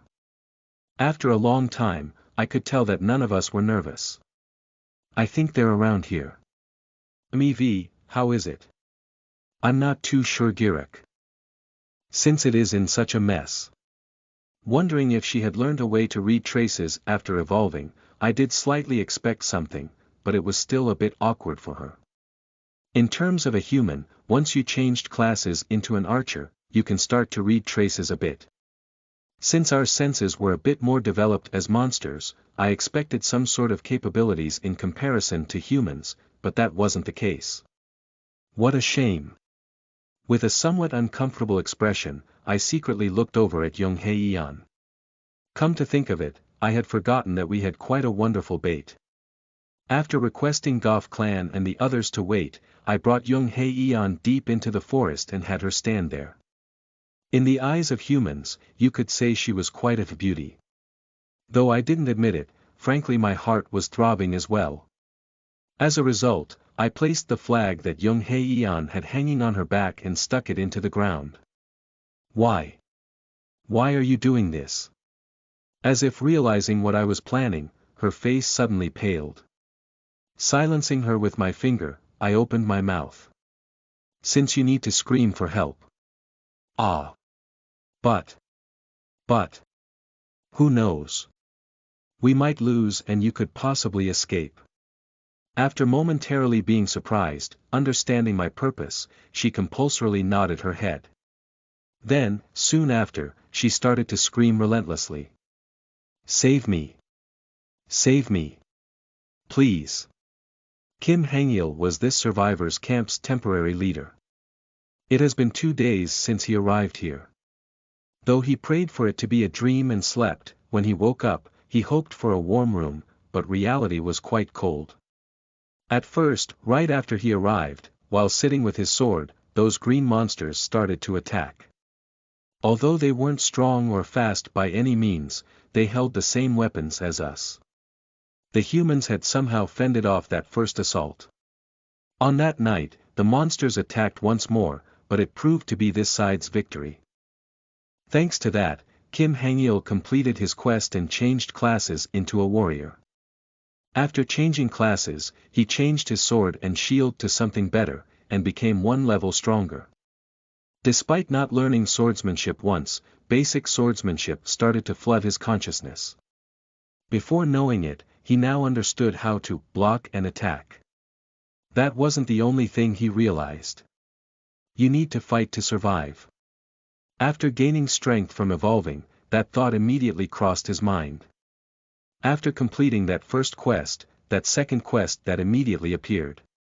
To kill 30 goblins would make him stronger once more, and make his survival rate higher. Kim Hangil, who had attained this particular strength, had the envy and jealousy of others, as some even marveled. Among that, the expression that was most noticeably was precisely, I can do it too, going from wanting to survive, more and more wanted to attain that particular strength. As such, a day passed and it was early morning. They were currently discussing on which way they should head to. Save me. Save me. Please. He could hear a voice from somewhere. It was clearly the voice of a young woman. Hangil. I heard it too. Shouldn't we leave and save her? Although he wasn't sure how a woman was stranded in the forest, but that sound wasn't being only heard by them. The monsters they had nearly exterminated could be there, or there could be the possibility that other monsters might rush over. Kim Hangil began to look around. Although a few had a look of dread, others had started to show greed. That was because of the possibility that they could hunt the monsters. That greed was also likewise with Kim Hangil. After surviving both battles, he believed that he could fully oppose against those small monsters, whether it was an ambush or a surprise attack, so his desire only grew. Live to fight, as much as there were those that had chosen this group, it was quite belligerent as well. In the end, Kim Hangil had no choice but to nod his head. Immediately prepare a rescue team and move. It was only a rescue team by word. Frankly, it was all those bloodshot people that were intent on raising their achievements. The fact that the girl was screaming means that there was still time to maneuver. Though the fact that enemies might not be there was high, but that scale wasn't that great. Kim Hangil soon gathered members that would partake in this rescue. Though the minority wanted to move now, they had to be cautious just in case. Although this world was a game-like system, it was never a game. As such, after gathering all the members that were able to fight, they began to move towards the voice. Hangil. I know. They made the choice of detouring around, because they were wary that monsters might appear in the trail. Though not noticeably strong, Kim Hangil was quite rational. As such, Kim Hangil's group covertly and swiftly began to move. We weren't the only ones that hunted. After moving for some time, the appearance of a woman slowly revealed. Her hair was messed up as she hung on a large flag with her clothes ripped. Her pale skin caused many to drool. While staring at the girl, a question continued to repeat. The situation is strange. S. Save me. PL. Please. Sa. TCH. Although there are no monsters, we sure hit the lottery. The military group that claimed themselves to be protectors had harassed the women at camp a couple of times. Amongst them, the most wicked guy, Choi Duk Pao, was swallowing his saliva as he nodded his head towards the group. Cool. It seems that drool is automatically flowing out. Stupid bastards. Although it wasn't that Kim Hangil didn't bother girls as well, it's just that these guys were just too much. To be able to think of this in this situation. In the end, Kim Hangil in this unnatural situation opened his mouth. We're retreating. Shouldn't we bring back that girl as well? Damn. I said we're retreating. If you don't withdraw, I'm returning back alone. Then go back alone. As for me, I'm going to take her back and have some fun. Don't bother asking to borrow her. As such, the group started to head towards the flagged place as Kim Hangil swallowed his dried spit looking on. Hey. We came to save you. Hey. The lady over there. Do you have something if we save you? We staked our lives trying to save you, that is. Shouldn't you have a simple present to?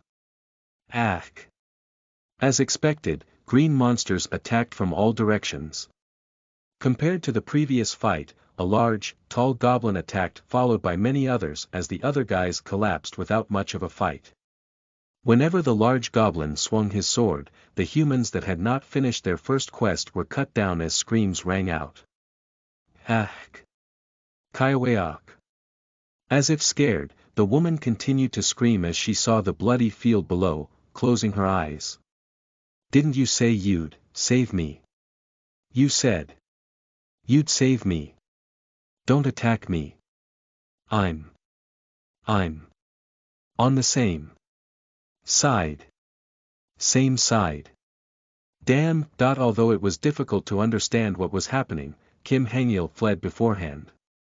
Just by roughly inspecting, it was a battle without hope. The discrepancy in numbers was there, but the spirits of these monsters themselves were different.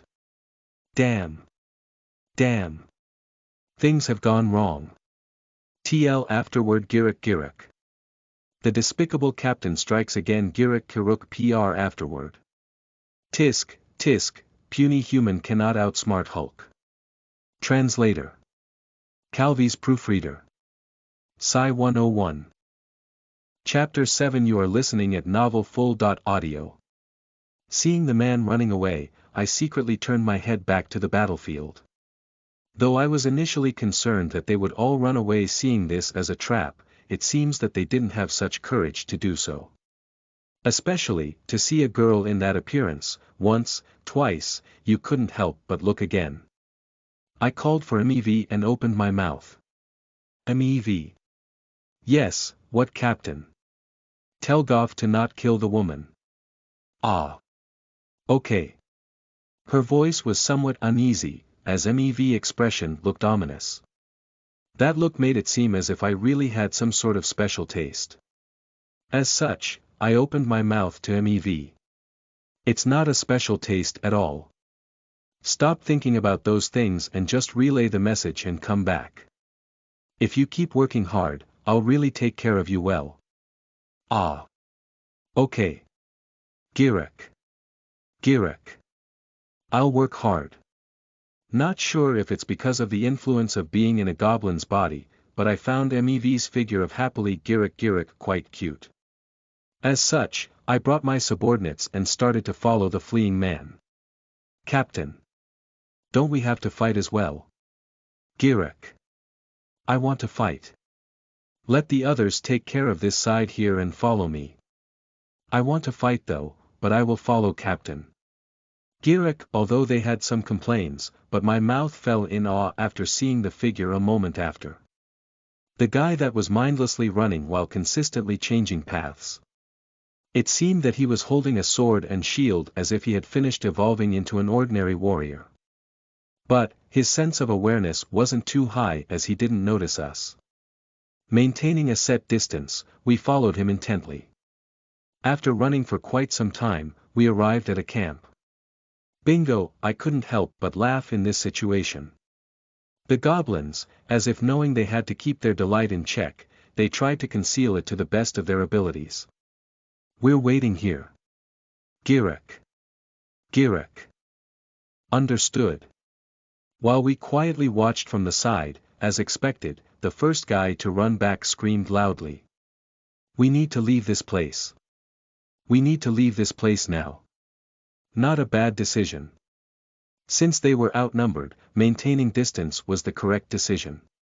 Since they had brought their most useful fighters, they should be lacking in power. As expected, they were hurriedly packing up.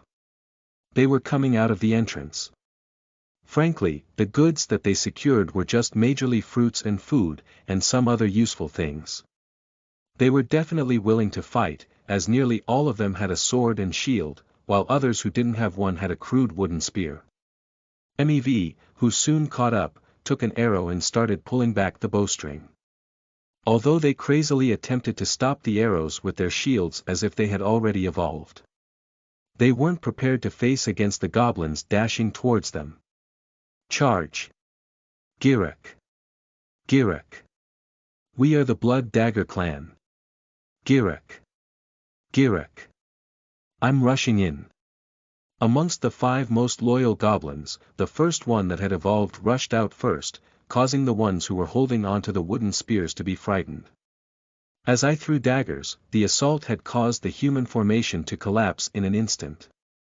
Within the bushes the goblins who were smaller in height were continuing to throw knives and daggers, causing them to be frightened out of their wits.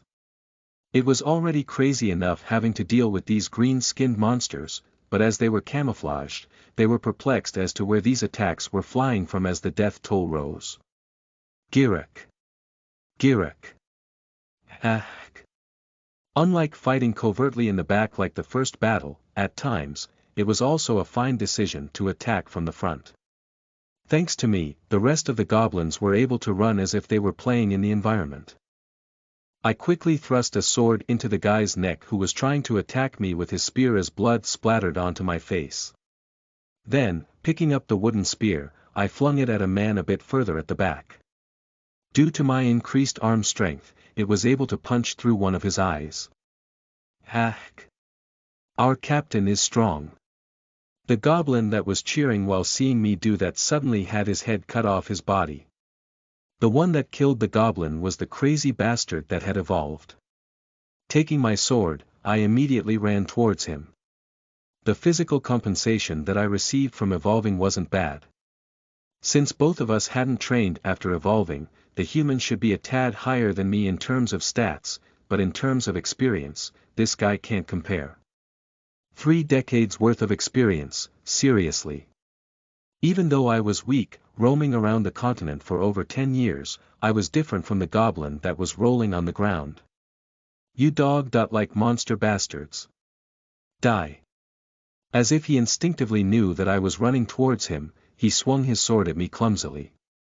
I clenched the grip of my sword and deflected the sword blow away. Then, I pierced through his neck. Kek. Kek. Kek, you need to always keep your shields up, stupid fools. Captain. We killed the human leader. The Blood Clan captain has killed the human leader. Continuing to slash through the other humans and biting them were the goblins that were furiously battling up front. Looking back, I saw MEV deftly aim a barrage of arrows. Wondering how many I had killed, I checked the information in my head. Quest, go hunting. There are still many humans alive in the forest. Please continue to hunt these humans. 29/30. Fortunately, there was just one person missing. Quickly moving my body, I killed off a guy trying to resist with my sword. Hack! Although his scream ran through my ears, a moment later, I was more expectant of the voice that will speak in my head. Quest complete. Quest, go hunting. There are still many humans alive in the forest. Please continue to hunt these humans. 30/30. Excellent. You have killed an evolved human with your clumsy strategy. A special class has opened. You have successfully completed the second quest. The quest reward is a rank up. Please choose one of the following to evolve. 1. Goblin Intermediate Warrior. 2. Goblin Assassin. 3. Hobgoblin Warrior, Special. Goblin Commander, as expected. The fortunate aspect was that I didn't have to live as a goblin forever. Right now, it was a hobgoblin, but if I were to continue stacking experience, then I could soon evolve into a decent individual class. Not like evolving into those ignorant trolls or ogres. A class that had close resemblance to a human being would be advantageous. It was best to construct the most similar proportions from my past life's body. Since I might have to sneak into the city, I will most definitely evolve into a similar class. Ogres for burning, energetic goblins like Goff wouldn't be a bad choice, but it wasn't my style. From the choices, I placed them in front and quietly began to contemplate. In the past, my class was the intermediate swordsman. If I continued to ride the path of a warrior, the chances of me becoming a third-rate warrior like before was highly probable. The bonus compensation could be just evolve, no. It was certain that the bonus were attached to evolving. The problem was, would it be fine if I went like I did before?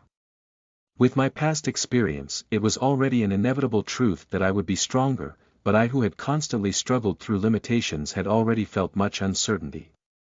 But, it wasn't like there was a really attractive, different selection. The first option, for instance, would continue to upgrade your abilities as a goblin species, but your physical body will be limited. Currently, I need to do whatever I can to evolve into a higher species. The assassin was likewise the same, as you would have an inferior body than of a human, but as a goblin assassin, you can still survive quite long and become somewhat strong. But, it's not like I can live in a goblin's body forever. Frankly, I did not want to live in a goblin's body in the first place. The remaining ones were Special Commander, and the upper species evolution of Hobgoblin Warrior. The selection was obvious. It wasn't like the title Commander didn't attract my attention, but I didn't have a strong point in commanding from the beginning. First, I need to be physically stronger. The Goblin Intermediate Warrior would similarly make you stronger as of right now, but as one who had undertaken a lot of experience, it didn't hold a lot of other merits. Right now, choosing a higher species would be most advantageous. Without any further contemplation, I chose number 3 and started to listen to the crashing sound. My muscles widened as my body suddenly, as if it drank water, became heavy in an instant. Ugh! But the evolving process was fast. Soon, I could start to feel that my body was a bit larger than a goblin's body. My line of sight had risen as well. Compared to earlier, a darker green skin greeted me. Of course, my biceps became much thicker. My equipment, though it looked like it didn't change, didn't have much meaning right now. Later on, once I leave for the continent, I can begin to use decent items then. Ah! My voice had changed a bit too. I could clearly feel myself becoming stronger. If I had evolved into a Goblin Intermediate Warrior, I could be able to move faster and nimbler with magic. It seems that hobgoblins can't move with magic just yet. Although I could feebly feel the magic inside due to my experience, it seemed that my proficiency wasn't quite there yet.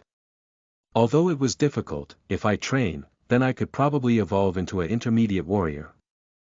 Stealthily looking around, I could see a few that were jumping around in glee after evolving. All of them chose either a goblin warrior or a goblin archer. I evolved into the former captain. Like the captain from before, I've become a despicable and brave goblin warrior. I became an archer like MEV. I had expected a few to select the mage at least. It was a bit of a shame, but I didn't feel that it was proper for me to order something like this. If I were to forcefully encourage them to pick a mage, those without aptitude will probably be unable to become efficient in it. Although MEV was a bit smarter, in comparison, the rest belonged to the rather stupid side. No, it was itself a disaster for those guys to become a magician.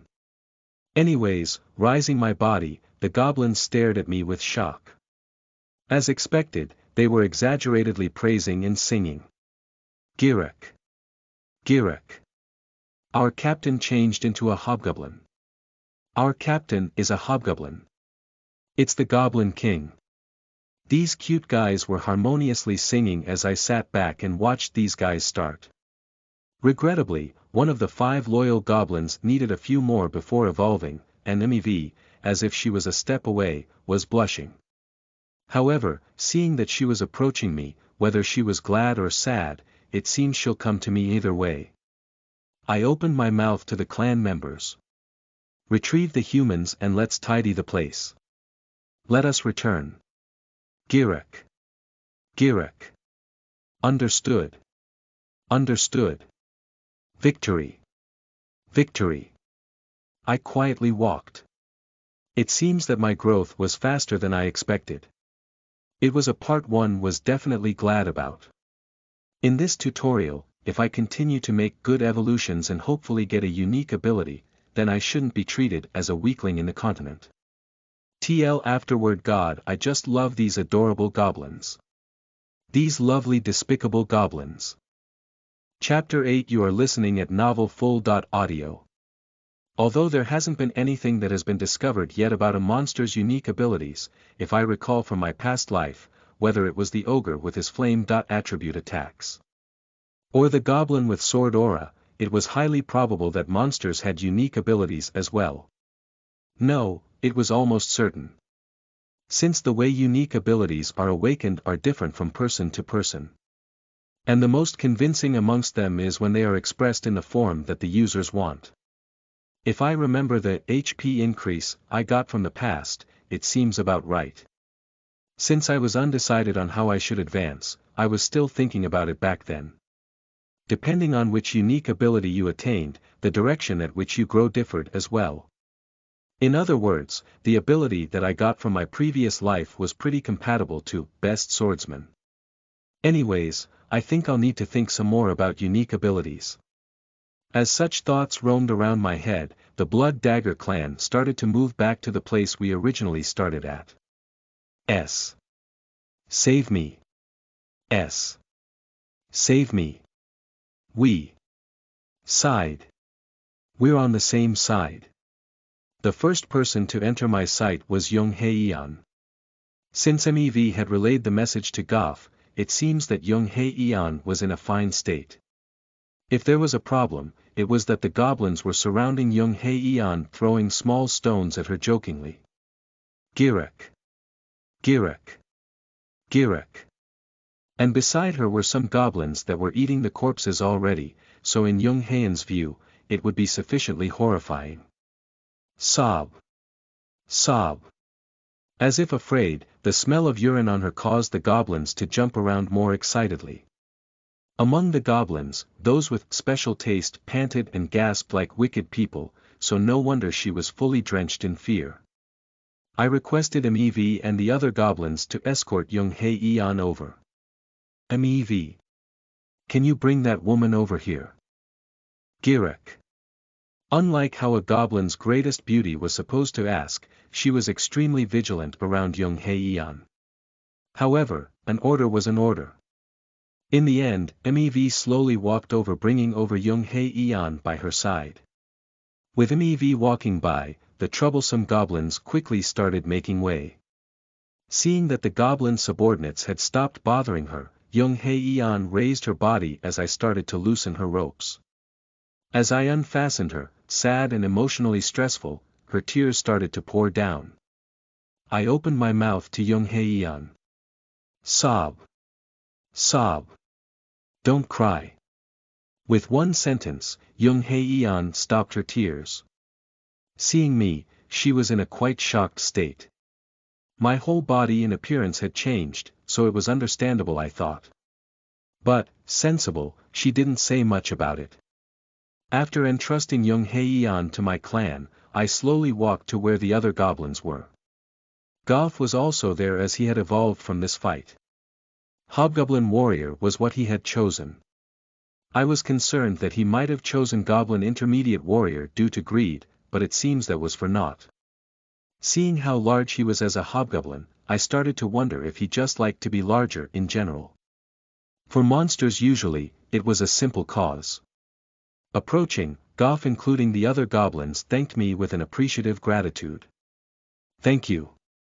To allow us to fight, I thank the Blood Dagger clan. Well, with just this. There's no need to be thankful. Aren't we the same green skin? I had somewhat already grasped his personality. He was one that loved bravery and burning friendship. As if what I roughly said was correct, his eyes started to shine. If I were to roughly guess, it'd be something like, "What a trustworthy comrade, you're a good fella, friend." There was no mistake that it would be something like this. It wasn't like I was needlessly being nice to him. He was somewhat ambitious and smarter than you think. His battle sense was above the top. Although he wasn't someone under me, if I were to sufficiently raise Goff, then the chances of him being a disaster is high from the standpoint of humans. In the end, Goff slowly brought his arm to his chest and waited. Though I didn't know before, that motion was respect, and also recognition. I will definitely repay you. Girak, seeing that, I couldn't help but laugh. Since those words came from his mouth, he will definitely keep that promise. As I thought, monsters were more human than monsters. As such, some time passed. Unfortunately, the second tutorial quest was the last. Afterwards, like before, there wasn't anything that directly pointed the way. But, I didn't mind. To be precise, the quests were merely goal statements. There is no level-up system, but it does tell you when you can evolve to the next stage once you accumulated enough experience. Dungeon raids, battle, and even manufacturing gave experience. Although you couldn't see the experience bar accumulate like you could in a game, but you could somewhat feel it. Thanks to it, naturally I had fought quite a lot of battles in the tutorial. With this established goblin tribe, I could aim to wait and survive, but there was no time to waste. I needed to become stronger as fast as possible. That was why I used Yung Heian. The method, like before, was similar. In the wide forest, there was no better method to attract the separated humans than to employ a beautiful woman's cry for help. Of course, other goblins could awkwardly be caught in the trap, but in that scenario, we would resolve it by conversation or promise them some humans to make them quiet. Though I had roamed around this forest for 100 days, that didn't mean that I had fully explored this large place. Yung Heian's role was larger than I thought, since I had to figure out the human's point from my memory. At first, whether it was due to guilt, she was greatly passive. But recently, her acting skills had greatly increased. It seemed that when the battles were tensely flowing, the humans had some hope of overcoming these goblins. However, the strengths and proficiencies of Goth clan and Blood Dagger clan was too powerful. If our camp from the past had come here, we would have been instantaneously swept aside. Anew, that was how powerful we had become. Like usual, I hid in the bushes while monitoring Yung Heian. Save me. Save me. Please. Save me. Her acting was quite nice. Her acting power was good, but the real difference was that she started to catch on how to survive. When I first saw that appearance, I was wholly surprised. If there were humans nearby, the humans that would hear her scream would react in two ways. The first response was those that would bring their confident party members and come to rescue her. The stupid fools that had died in the beginning could be placed in the same category with these guys. The second response was the side that carefully monitored the situation. Of course, the moment they heard Yung Heian's voice, it was no different from them already stepping into the trap. Even if they had discovered something strange and tried to escape, the result would be likewise. Even though weren't deep inside, there were goblins in the vicinity that would throw their daggers and capture them. However, this time, there was need to go for such lengths. The reason was that this group was the confident part of the response. The number was quite high in number, and I could identify a couple of evolved ones from their equipment. Save me. Please. Those. Green monsters. Seeing Yung Heian open her mouth, the evolved large pig started inspecting her. Today's harvest is quite fine. Those stupid fools would always show such a reaction. Since realizing that they could die at any time, they became a bit more faithful to their true selves. Even if they were to have survived the tutorial out of luck, those types of guys would die 100 out of 100 in the continent. These guys were definitely the simple dot-headed group. Soon, the large dot-framed pig opened his mouth. Hey, bring that girl over here. Yes. It seems that he sent a lot of subordinates to cautiously rescue Yung Heian. However, in a split second, 2 arrows pierced through 2 of their members. Hack. Kaiwayak. MEV, I stared at MEV, who was secretly lowering her bow besides me. Due to the plethora of fights she and I had endured, she had become a hobgoblin archer. One arrow had pierced directly onto a guy's forehead, while the other pierced another's neck. The guy with the arrow in his neck was still alive as he was holding his throat gurgling.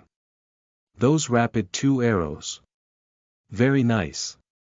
Recently, her outstanding performances has been on the rise, and will soon reach the next evolution that I was aiming for together.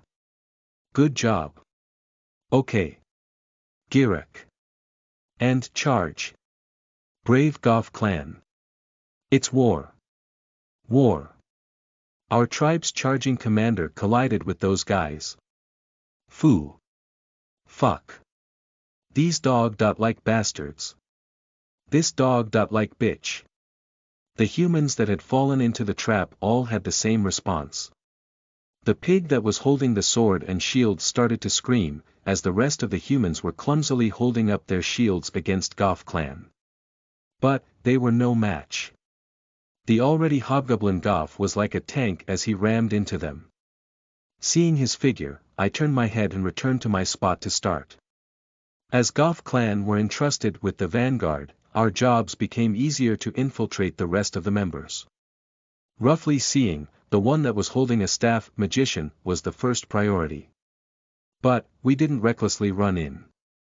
Since a magician had enough time to cast a spell against a dagger. The captain is going. The captain is going. Make way. Girek. Girek. Girek. Raising my sword, I quickly sprinted to the magician paralyzed from shock and fear. Seeing her face, she was a young woman who looked to be a university student. At this time, it seemed that she had somehow finished her first quest by working herself under that pig, but she was awkward. In this crisis, a magician that couldn't let out a voice wasn't needed in the party. All of a sudden, the old man that Shin-Duk-Ho had caused the death of appeared in my mind. Rather than raising such a girl, it would be more useful raising another in terms of survival. It looked like she was greatly foolish as I glanced at Young Hae-yeon. It was the same appearance. Not sure when she got up, but she was plunging a dagger into the guy who had this throat pierced with an arrow. I'm sorry. I'm sorry. I'm sorry. We're on the same side, right? Seeing her like that, I couldn't help but chuckle as I swung the sword at the magician. In one slice, the girl's throat and head detached. The captain has slain the magician. Blood Dagger Clan has slain the magician. Ha! Witnessing such a scene, the rest tried to run away, however, the vicinity was full of goblins. There was no means of escape. The battle has ended. TL afterward, can I please order one Goth to go? I really love his honest personality. OTL note. Busy day since all of you were commenting so much, I read all of them, I couldn't help but post another one. I'm glad you're all enjoying this series. P.S. Next chapter is called Third Evolution. Wonder what he'll evolve into. Any guesses? And phew, looks like the pace is picking up. Can't wait for what will happen after the tutorial ends. Translator. Calvi's proofreader. Psi 101. Chapter 9. You are listening at novelfull.audio. Excellent. You have killed an evolved human with your clumsy strategy. A special class has opened. Please choose one of the following to evolve. 1. Hobgoblin Intermediate Warrior, 2. Hobgoblin Assassin, 3. Orc Warrior, 4. Kobold Warrior, Special. Hobgoblin Commander, nice. Automatically, a smile appeared. The next evolution would be quite far away. Anyways, I was able to evolve once more during the tutorial. Seeing that the commander would receive a buff in camouflage and ambush, I immediately skipped the special. It's best to upgrade to a higher class, so I skipped the warrior and assassin. The remaining two were the orc warrior and kobold warrior. They're in the same level, but the paths for orc warriors and kobold warriors were a bit different. I had thought that I would be able to evolve beyond species entirely, but it seems a direction similar to those of the aquatic species could appear someday. I wasn't exactly sure, but I thought that if I were to choose the kobold, I would open the paths of a werewolf of a werebear like high-level species. Although it wasn't bad, but what was more attractive than a werewolf was precisely orc. Some of you may cross-examine me on why I would select an orc, but orcs here are completely different from those that appear as common extras. They don't have the head of a pig, but rather, they depict a face similar to those of Western orcs. Those that love to fight and protect honor, honest and strong. Of course, if you were to compare, orcs were perfectly higher ranks than humans. Although orc mages were kind of uncertain compared to those of humans, but in terms of warriors, the orcs were truly strong, like the time I barely slayed an orc while fighting 1 versus 1 in the past. They don't tire well, and their skin was durable. Their skin could completely fend off light daggers and swords, and their strength couldn't even be compared against a normal human. An orc warrior that was accustomed to fighting can battle up to 3 ordinary human warriors.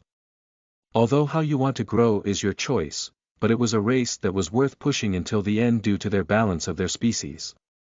And I didn't want to have a dog head as well, which made me not hesitate to choose Orc. Orc Warrior. As something strongly surged out of my chest, soon a ripping pain accompanied by excessive swelling started to rise. A hobgoblin was smaller than a human in size, but in an orc's case, its size was much larger. Suddenly, I could feel my body becoming large. And when I opened my eyes, I could feel the strength circling the magical powers in my body. I could tell it was quite different in how my body reacted to when I was a hobgoblin. Good. It seems that I wasn't the only one who had completed an evolution. Goth clan's leader Goth was becoming larger as I saw that he too chose the orc. Hahl. Following his scream, I could see that this guy's body was swelling and rising much larger than me. I could feel the sharp molars sticking out. I slowly looked around my surroundings. All the goblins were staring at me with surprised eyes. And as one started to shout, "Our captain has become an orc. Giric. It's an honorable orc. No despicable orc." Those simple-minded goblins, despite fighting bravely without hiding, still had that hardened stigma of me. Oh well. Self-interested, I thought that orcs weren't that bad as I chuckled, touching my molars. Our captain has evolved. Goth clan's Goth has changed into an orc. Giric.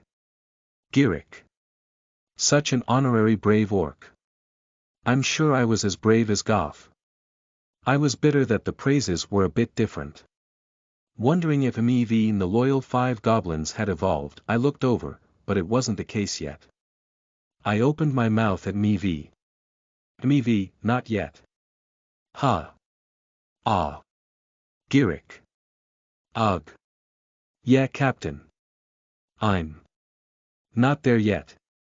It seems that she was somewhat dazed. Is that so? A shame. Can you bring that human woman here? Ugh. Okay, with an unsatisfied expression, she quickly brought back Young Hei-Eon. As expected, sitting down, she started to speak with an alarmed expression. So you've evolved again. I didn't necessarily answer and raised her up. Since it wasn't ideal to have a tribe stay in one location, we moved our village around every time. It seems that everyone was busy setting up in the place that we were planning on staying for the day. Are we on the same side? Same side. Normally she was quiet, but I didn't know why she had so much to ask lately as I began to gaze at Young Hei-Eon. Whether she didn't like that she was alone here, or was curious as to what will happen to her in the future, I wasn't sure, but it was an expression quite absurd like MEV's. Seeing her trembling like that, I thought it wouldn't be bad to say a remark. It depends on what you think. A slightly brightened face. As such, we started walking back. Seeing her resolute face, I was wondering what kind of thoughts she was having. While I was having miscellaneous thoughts, I could see the shabby tents of the goblin into sight. I need to survive. Young Hei-Eon was born in a very normal household. Once her father had passed away, she was left with her mother and her 2 younger sisters. The financial situation wasn't that wealthy, so she had to be responsible much earlier than the others as she worked. Working in the factory, she would work and sleep, supporting her family's expenses. Although it was extremely unfortunate that she couldn't see her 2 younger sisters, seeing them send letters to her, uplifted in spirit, she worked every morning arduously. It was exactly July 7, 2016 when she had entered this world. Not understanding what was happening with the situation at hand, she could hear a strange voice. It wasn't just the people that were summoned here. Everyone in the vicinity were looking around with an expression saying that they didn't know English as they continued to listen. Starting from now, the tutorial will now progress. There will be goblins that will be summoned on any random location. The safety zone will now be deactivated. Tutorial objective. Survive for 100 days. Your character will be activated. The quest window has been activated. Quest, the first battle. You who have been suddenly dragged to an unexpected place without reason. You may be quite perplexed, but surviving is the priority.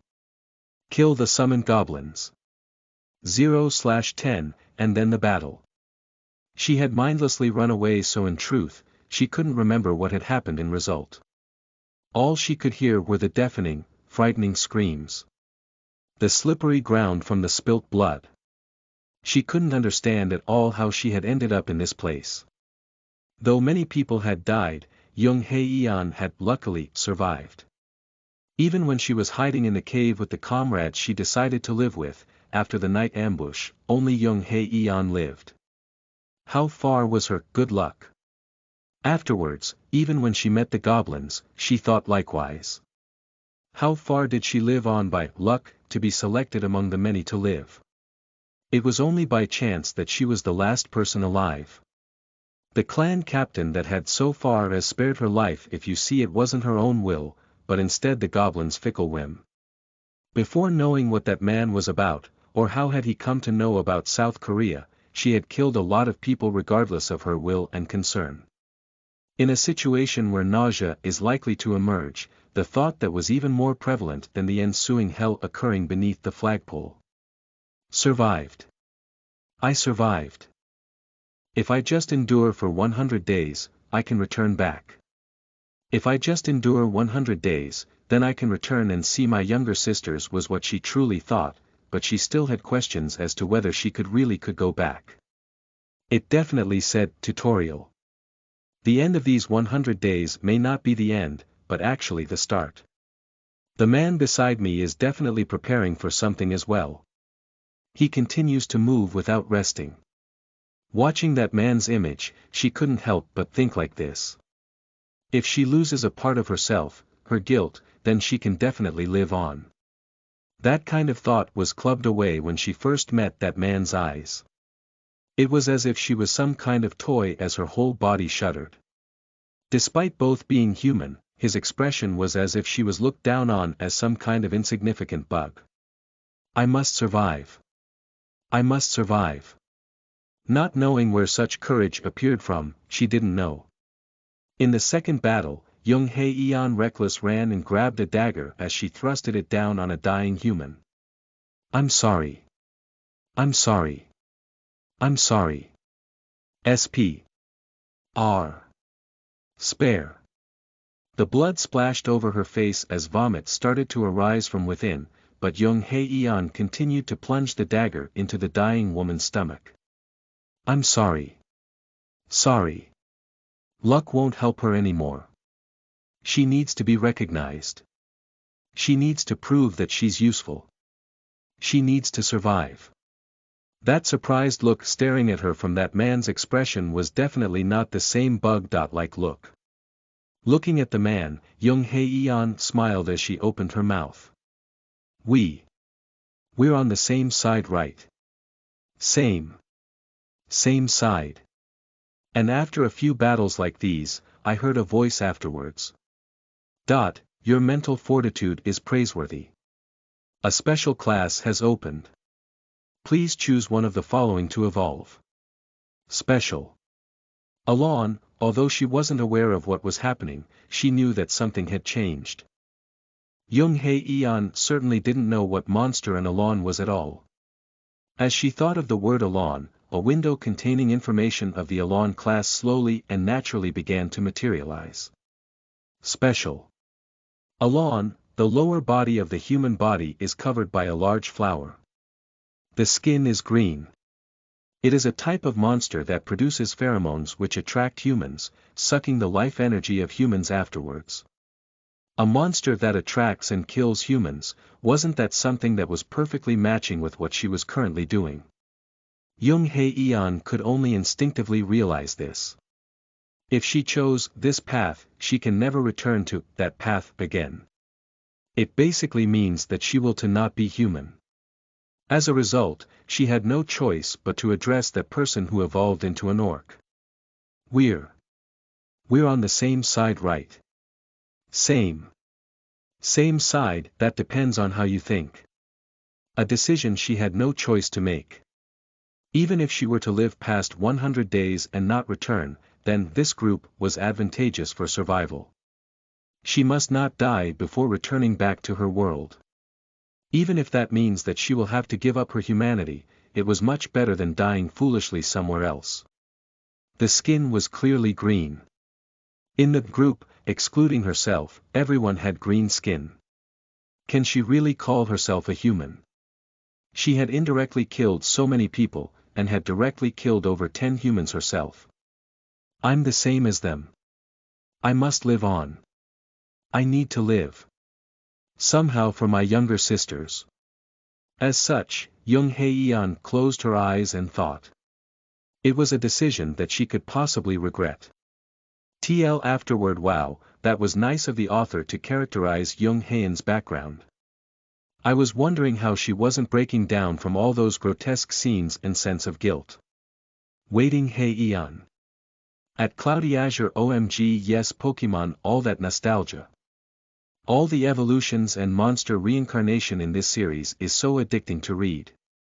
Maybe I'm just a sucker for those types of games/novels. TL note. Last chapter of the day.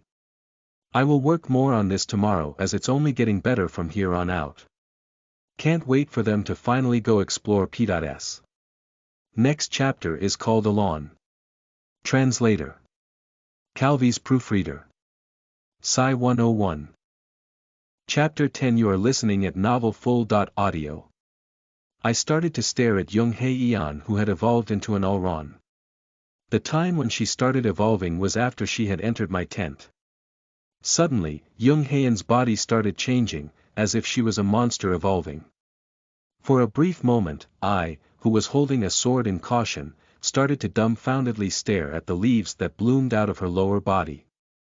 The rare class of monsters, even in the continent, Alron.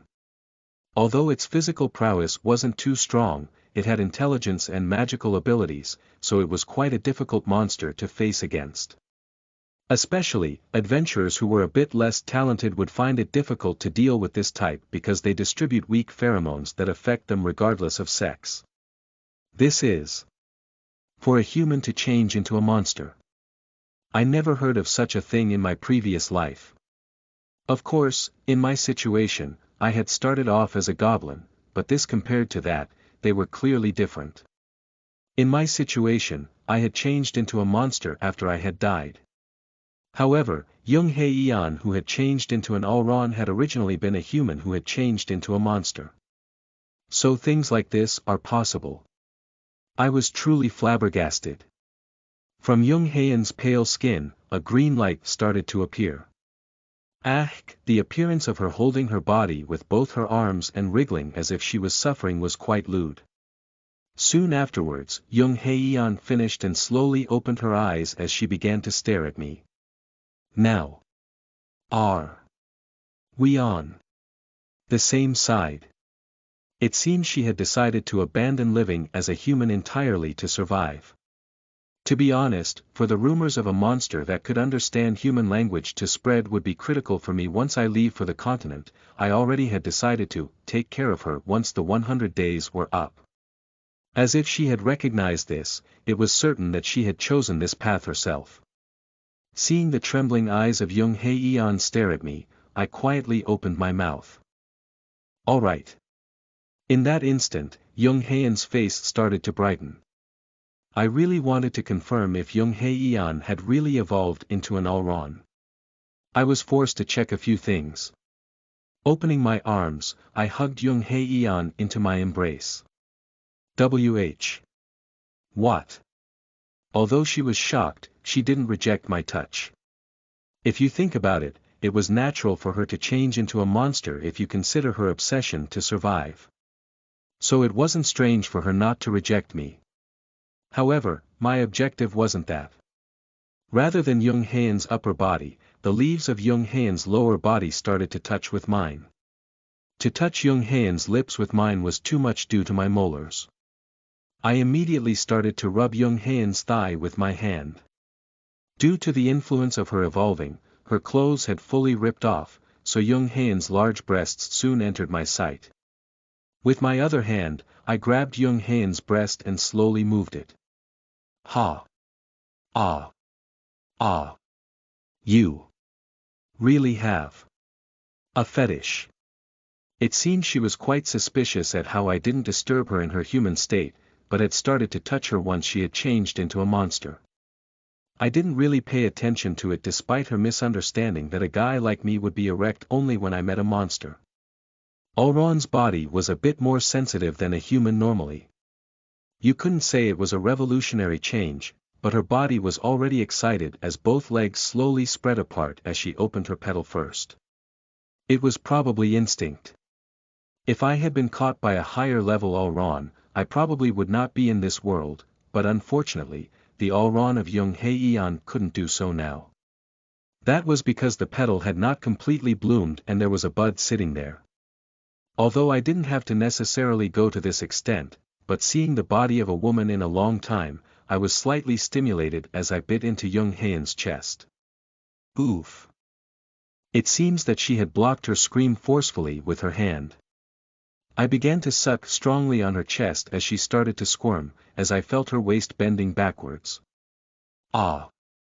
It seemed she was expecting something as her legs started to lock onto my waist while looking at me.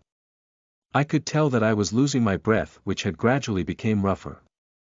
I could feel the Elrond's unique pheromones gathering inside my body.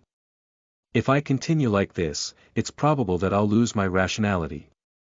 I nudged her away and stroked her groin one more time. Ah! The squirming, trembling body of Young Haeon. As expected, that sticky liquid started to flow onto my hand. Secretly bringing that unknown liquid towards my mouth, I licked that sweet taste. It was a strong aromatic scent that could nearly make me lose my mind. Even though I had just allowed it to touch my tongue, it felt as if I was being overwhelmed. It's certain. The honey that an Elrond exerts once it was excited. Like a rare species. Even after going to the continent, it was a type of food only the upper class could eat. It wasn't just her outer appearance that had changed, but it was clear that her whole body had evolved into an Elrond. I slowly left the blushing Young Haeon's body and began to rise. Eh. Young Haeon's face that was lying on the floor had an extremely dubious expression, however I could feel something running towards here, so I had no choice but to control myself. I slowly opened my mouth to the dumbstruck Young Haeon that was staring at me. If you're hungry, say it. Yes. Yes. As such, I prepared myself to face the visitor that was coming for me. Although there was a perception that orcs were oblivious, but in my case, it's not always like that. I could clearly hear the oncoming footsteps.